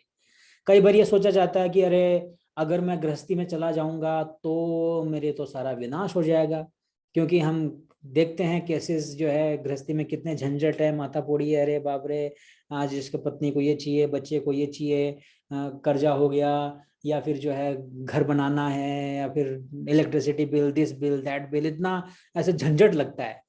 लेकिन इसका अर्थ ये नहीं है कि आप ऐसे भक्ति नहीं कर सकते। कर्तव्य कर्तव्य पालना करते हुए व्यक्ति जो है अपना कर्तव्य पालना करता है और अल्टीमेटली रिजल्ट भगवान को देता है, तो दैट इज भक्ति। गृहस्थ जो है वो अपने, अब कई सारे गृहस्थ हमारे मंदिर में भी कई सारे गृहस्थ भक्त रहते हैं यहाँ पर, वो लोग अपने पत्नी बच्चों के साथ में हैं, लेकिन अब कर्तव्य कर रहे हैं और रिजल्ट भगवान को दे रहे हैं। कई सारे कॉन्ग्रीगेशन भक्त हैं हमारे, जैसे कई सारे उदाहरण हैं हमारे यहीं पर पास में। ये महेश पंजाबी प्रभु जी जो हमारी होस्टिंग करते हैं, ये भी बिजनेस करते हैं, इनकी पत्नी है, 2 बच्चे हैं, और ये अपना इनका इंजीनियर है, इंजीनियरिंग अपना सॉफ्टवेयर डेवलपमेंट वगैरह करते हैं, लेकिन साथ में जो है भक्ति भी करते हैं, जहाँ सेवा का मौका मिलता है सेवा करते हैं, डोनेशन देते हैं, और मंदिर में जो है लोगों को प्रचार करते हैं, जो भी आता है तो कथा सुनते हैं, सहयोग करते हैं। हमारे यहाँ बैकग्राउंड में जो है हमारा टेक्निकल मैनेजमेंट भी देख रहे हैं। धनंजय सखा प्रभु हैं, रसिक मुकुंद प्रभु, कई सारे डिवोटीज हैं जो गृहस्थ हैं और गृहस्थ होकर के भी अपनी सेवा कर रहे हैं। लेकिन ऐसा नहीं है, कई कई बार ये भ्रांति हो जाती है, ऐसा लगता है कि अरे नहीं नहीं नहीं नहीं, गृहस्थी में जाएंगे तो भक्ति नहीं हो पाएगी। It is not like that. चाहे आप गृहस्थ हो, चाहे आप ब्रह्मचारी हो, किसी भी स्थिति में भगवान की सेवा हो सकती है। और कोई अपनी जिम्मेदारियों को छोड़ करके भक्ति करना चाहे तो उससे तो भगवान भी प्रसन्न नहीं होते। Krishna does not like it. Arjun को साफ साफ बोल दिया था उन्होंने साफ साफ बोल दिया था अर्जुन को कि तुम ये जो सोच रहे हो कि तुम ये जिम्मेदारी छोड़ दो, युद्ध करना छोड़ दो और भक्ति कर लो, ना, that is not appropriate, that is not appropriate. न च सन्यासी च योगी च न निराग्नि न च क्रिया। भगवान जायते जायते कर्म, में भूल रहा हूँ श्लोक, भगवान वही कहते हैं जो अपने कर्म को छोड़ करके सन्यासी और वो योगी बनता है, तो वो असल में सन्यासी नहीं होता है। असल सन्यासी वो होता है जो अपने कर्म को करते हुए भगवान को फल अर्पित करता है, वो असल सन्यासी होता है। वो चाहे गृहस्थ हो, चाहे ब्रह्मचारी हो, कोई भी हो। खाली ड्रेस चोला पहन करके और हरे कृष्णा करके थोड़ी ना कोई भक्त बन सकता है। भक्त बनने के लिए कर्तव्य निष्ठता चाहिए और रिजल्ट भगवान को अर्पित करे, वही भक्ति है। प्रभु जी, मैंने रेखा माता जी जो है कृष्ण प्रिया की मम्मी है, और आशीष प्रभु जी दीप्ति माता जी है, वो गृहस्थी में रहते हुए भी इतना अच्छे से उन्होंने हम सबको कन्वर्ट कर दिया भगवान की भक्ति में। राइट तो राइट। मुझे तो लगता है कि गृहस्थी में रह के बल्कि ज्यादा बेटर है कि हम भगवान की सेवा करें और मंदिर की भी सेवा करें। ऑफ सारी कोर्स चीजें गृहस्थी में रह करके कई बार ऐसा लगता है गृहस्थी में रहकर भक्ति थोड़ी डिफिकल्ट हो जाती है, लेकिन गृहस्थी में रह करके भक्ति सहज भी हो जाती है। क्योंकि जैसे कहा जाता है कि किसी के लिए कोई चीज पॉइजन है तो किसी और के लिए वो चीज फूड है। The poison for someone is food for someone. तो कुछ व्यक्ति ऐसे हैं कि जिनके अंदर ब्रह्मचारी के या सन्यासी के गुण हैं, वो अगर गृहस्थी में जाएगा तो वो डिस्टर्ब हो जाएगा। लेकिन कई लोग ऐसे होते हैं जिनके अंदर गृहस्थ टाइप ऑफ मेंटेलिटी है, लेकिन वो जबरदस्ती ब्रह्मचारी सन्यासी रहने का प्रयास करता है तो वो टिक नहीं पाएगा, वो पतन हो जाएगा उसका। और वो जो पाप लगेगा वो ज्यादा डेंजरस है। गृहस्थी एक तरह से नेट है, एक जाल है। वो मतलब अगर कुछ करेगा भी तो बचा हुआ है, वो नेट की वजह से, गृहस्थी की वजह से वो बचा हुआ है। तो दैट्स द डिफरेंस। तो गृहस्थी में रह करके भक्ति करना एक सेफर साइड है, और ब्रह्मचारी, खाली ब्रह्मचारी रह करके भक्ति करना वो थोड़ा रेजर ब्लेड के ऊपर चलने के समान है। थोड़ा सा भी अगर चूका तो वो या तो उधर या फिर इधर, मतलब जैसे शेविंग करते हैं तो थोड़ा सा ज्यादा दबा दिया तो कट जाएगा, थोड़ा सा हल्का छोड़ दिया तो शेव प्रॉपर नहीं होगा। प्रॉपर बैलेंस करना होता है वो, दैट इज वेरी डेंजरस। लेकिन गृहस्थी में थोड़ा एक सेफर साइड है। अगर कुछ गड़बड़ होती भी है तो क्योंकि गृहस्थ है तो इसलिए वो पाप नहीं होता है। लेकिन ब्रह्मचारी और सन्यासी रह करके जो है वहाँ ज्यादा रिस्क है। अब कईयों की क्वालिटी है जो कर पाते हैं, जो वास्तव में उस लेवल के हैं, that's heads off to them, उनको बहुत बहुत दंडवत प्रणाम। लेकिन वो रिस्की है वो, लेकिन गृहस्थी में रह करके करना इजी हो जाता है। थैंक यू प्रभु जी। प्रभु जी, एक और क्वेश्चन पूछना था। जैसे इवनिंग की क्लास होती है तो कभी कभी ऐसा होता है कि हम लोगों को कभी किचन में भी काम करते हुए सोते हैं या कुछ और, मतलब सब खाना खा रहे हैं, हम सुन रहे हैं, खाना भी बना रहे हैं, तो उसमें हमें क्या पाप लगता है क्या? जैसे मतलब नहीं नहीं, ऐसा कुछ नहीं है, वो तो परिस्थितियां हैं, परिस्थितियों के तो अकॉर्डिंग हम। हम काम करते करते सुन सकते हैं ना, हाँ हाँ मतलब क्लास, हाँ, उसमें कोई अपराध तो नहीं है? नहीं कोई अपराध नहीं है। खाईते, वो तो आते ना, खाईते सोईते लव कृष्ण नाम, समथिंग लाइक दैट, एक बंगाली में चैतन्य महाप्रभु कहते हैं, खाते हुए सोते हुए आप कृष्ण का नाम सुनो बोलो, कोई अपराध नहीं है। ठीक है प्रभु जी, थैंक यू। हरे कृष्णा। हरे कृष्णा। सुषमा शर्मा जी का हैंड रेज हुआ है। हरे कृष्ण, सुषमा जी अनम्यूट कीजिए। हरे कृष्णा प्रभु जी। हरे कृष्णा। प्रभु जी, ये चंदन सेवा के लिए कहाँ डालना होगा? वही जो मैंने भेजा था अकाउंट, आप उनको राकेश जी को भेजा था मैंने। अच्छा, उसी पे डालना है? हाँ, उसी में डाल सकते हैं। चंदन सेवा के नाम से? हाँ, आप वो तो टैग तो आप चंदन सेवा लिख दीजिएगा उसमें रिमार्क में, अच्छा, और आप भेज देंगे तो फिर यहाँ रसीद बना करके आपको हाँ, ये मेरे बड़ा बेटा भेजेगा सब, ठीक है ना? वो जो आपने शायद मंथली भी आपने किया है ना? मंथली वाला तो छोटा बेटा है। अच्छा, मंथली वाले छोटे ओके बड़े वाले बेटा ये चंदन सेवा में कर रहे हैं। Okay, thank you very much. बहुत बड़ा इंस्पिरेशन है आपके द्वारा, आप इस तरह से सेवा कर रहे हैं तो हम बाकी भक्तों को भी इंस्पिरेशन मिलता है कि हम भी इस तरह से सेवा करें। Thank you very much. तो आप मैंने जो भेजा था उसमें आप भेज दीजिएगा, फिर जो भी ट्रांजेक्शन होता है उसका स्क्रीनशॉट लेकर के वो मुझे भेज दीजिएगा कंफर्मेशन के लिए। जी, सुनिए बेटा, मैंने राकेश जी के व्हाट्सएप के ऊपर बैंक डिटेल मेरे पास ऐसा वो देख रहा था। वो हरे देख रहा Krishna, Hare Krishna. Hare Krishna, thank you. Hare Krishna. Rekha ji mute कीजिए। हरे कृष्णा प्रभु जी। तू भेज दो। भेज रहा हूँ भैया। कृष्णा रेखा जी बोलिए। Thank you for wonderful Ramayana class. We really love to hear. प्रभु जी, मेरा ये क्वेश्चन था कि जैसे हम देखते हैं कि गृहस्थ में एक्चुअली में हम बहुत बार प्लान बनाते हैं कि हम टाइम पे आरती करेंगे, फिर ये करेंगे, फिर वो करेंगे, लेकिन ऐसे हो नहीं पाता है। हम देखते हैं कि एक आरती करने बैठते हैं तो पीछे बच्चा रोता है या फिर कुछ खाना बनाने लगते हैं तो आरती छूट जाती है। तो ऐसे में आप हमको शॉर्ट में जैसे हम सब पूरे ग्रुप बताइए कि मिनिमम हमको क्या बताया है, जैसे मिनिमम हमको कितना माला करनी चाहिए और कौन से नियमों का पालन करके हम भगवत धाम जा सकते हैं। ओके, तो आज ही कर देना बेटा, आज का ही स्क्रीनशॉट दे देना, इनका नाम भी लिख देना तेरा उसमें। पेटीएम नहीं कर सकते? इससे मांगा है इनका पेटीएम तो बैंक पूछ ले। हो सकता है पेटीएम भी हो सकता है। आपकी आवाज आ रही है हमें। ऐड करना काम कर दी ऊपर का। नहीं प्रभु जी, लगता है उनका कुछ डिस्कनेक्शन हो गया है। आई थिंक उनका म्यूट यहाँ म्यूट दिख रहा है, फिर भी उनकी आवाज आ रही है ना। एक मिनट उनको मैं वापिस से उनका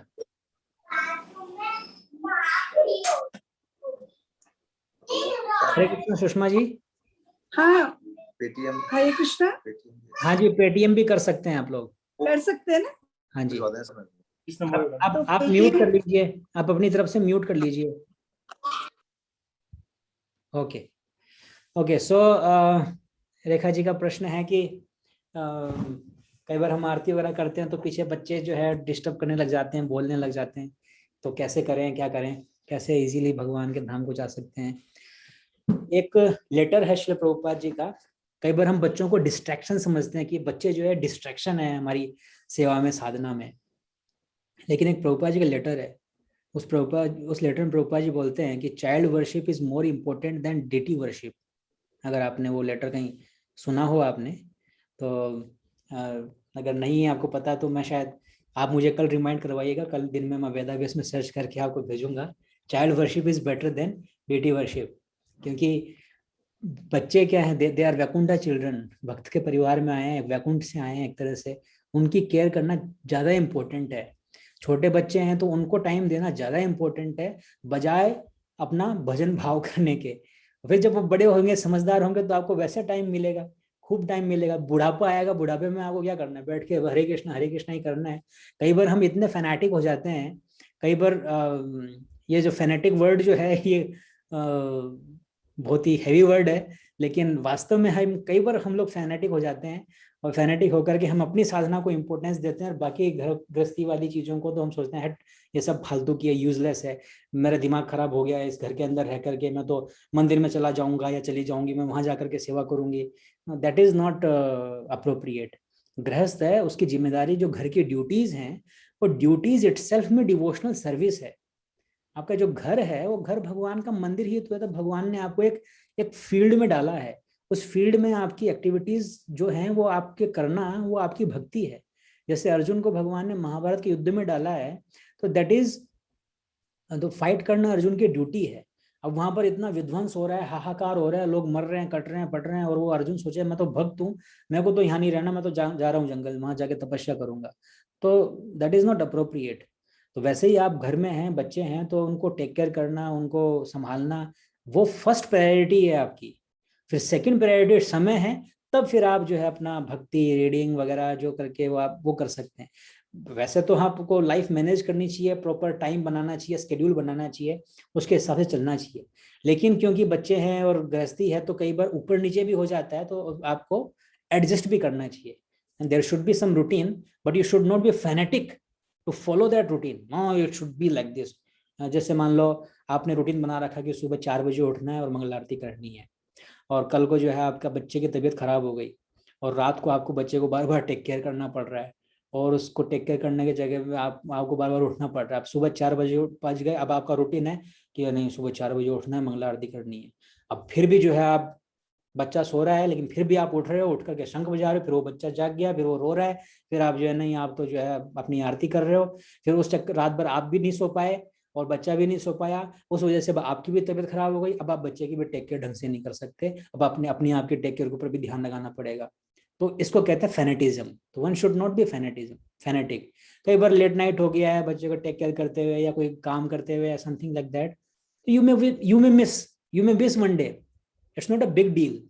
एक दिन आपने मिस कर दिया तो कोई वैसा नहीं है, कोई बिजली गरज जाएगी आपके सिर के ऊपर। तो एक दिन के लिए अगर आप छोड़ भी देते हैं तो कोई बड़ी बात नहीं है। आपको प्रैक्टिकल होना चाहिए, यू शुड बी प्रैक्टिकल। देश काल पात्र के हिसाब से आपको मैनेज करना चाहिए। और 24 घंटे हैं, 24 घंटे में आप इतना समय निकाल ही सकते हैं कि 16 माला हो जाए। एक कोई जरूरी नहीं है एक शॉट में ही हो। गृहस्थ है तो उसको जो है टाइम स्लॉट डिवाइड कर लेने चाहिए, 2 माला 4 माला एक साथ कर ली, फिर 4 माला बाद में कर ली, 4 माला बाद में कर ली, लाइक दैट डिवाइड कर सकते हैं। तो ये तो इंडिविजुअल है, आपको जो है अपनी लाइफ कैसे आगे बढ़ानी है, that you have to see, you have to make a schedule, a routine, but you should not be fanatic to follow it to the letter. So you can adjust it, you can manage it accordingly. Should not be fanatic, should be practical. Okay, is that okay, Rekha ji? Okay, Rekha Singh ji का hand raise हुआ है। Hare Krishna, Rekha Singh ji unmute कीजिए। हरे कृष्णा प्रभु जी, आप अभी बोले कि जैसे एक दिन हमारी छूट भी जाए मंगला आरती तो कोई बात नहीं, लेकिन प्रभु जी जैसे कभी कभी ऐसा होता है कि तबीयत ठीक नहीं या कोई वैसा हो रीजन हुआ तो भोर वाला जो 4:30 बजे वाला है वो नहीं हो पाता है, तो उसको अपन फिर जैसे अपन भागवतम क्लास के बाद में कर सकते हैं, कितने बजे तक कर सकते हैं मंगला आरती प्रभु जी? सनराइज से पहले पहले। अच्छा, सनराइज से। उसके बाद अगर छूट जाए कभी तो कोई दिक्कत नहीं है प्रभु जी, सही बोले। जैसे बोला ट्रेन छूट गई तो छूट गई, अब ऐसा नहीं कि ट्रेन आपके लिए वापस आएगी। बिल्कुल ठीक है, ये मुझे जानना था। ठीक है, हरे हरे कृष्णा।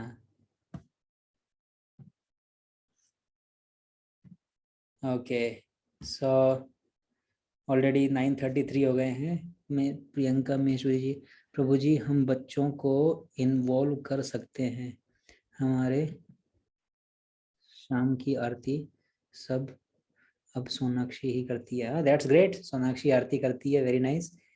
तो अच्छा है, बच्चे तो खेल खेल में जो है सिखा सकते हैं। श्री प्रभुपाद जी कहते थे कि बच्चे जो है वो ज़्यादा ग्रैस्प करते हैं, तो खेल खेल में बच्चों को सिखाना चाहिए आरती करना, सिंगिंग करना। तो like that they can also be involve. Krishna consciousness कोई जरूरी नहीं है बड़ों के लिए ही है। रूपा जी कहते हैं कि even a child can take part in this process, even a dog can take part in, what to speak of humans, even the dog can take part, so it's very nice.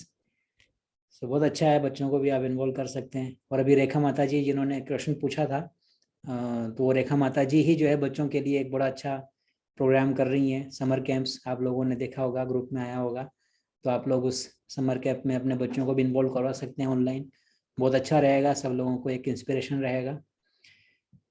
So thank you very much, आप सब लोगों का बहुत बहुत धन्यवाद। कुछ comments पढ़ ले।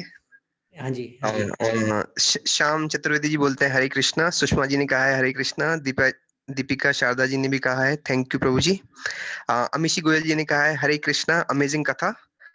संप्रीति आचार्य आचार्य जी ने कहा है थैंक यू प्रभु जी, हरे कृष्णा। अंशुल जी ने कहा है हरे कृष्णा। रश्मि माता जी ने कहा है वेरी इंस्पायरिंग कथा। नीलम सिंह जी ने कहा है thank you so much Prabhu ji for such gripping narration, Hare Krishna.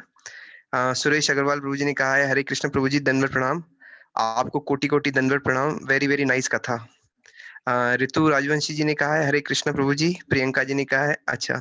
फिर दीपा जी ने कहा है हरे कृष्ण प्रभु जी, ऑसम क्लास, जय श्री राम, दंडवत प्रणाम। सुनीता शर्मा जी ने कहा है हरे कृष्ण प्रभु जी, इंस्पायरिंग कथा, हरि बोल। और हाँ जी, बस। Thank you very much. आप सब लोगों का बहुत बहुत धन्यवाद। आप लोग आते रहिए और इंस्पायर करते रहिए इसी तरह से हमें भी, और सेवाओं से जुड़िए, ज़्यादा से ज़्यादा सहयोग कीजिए।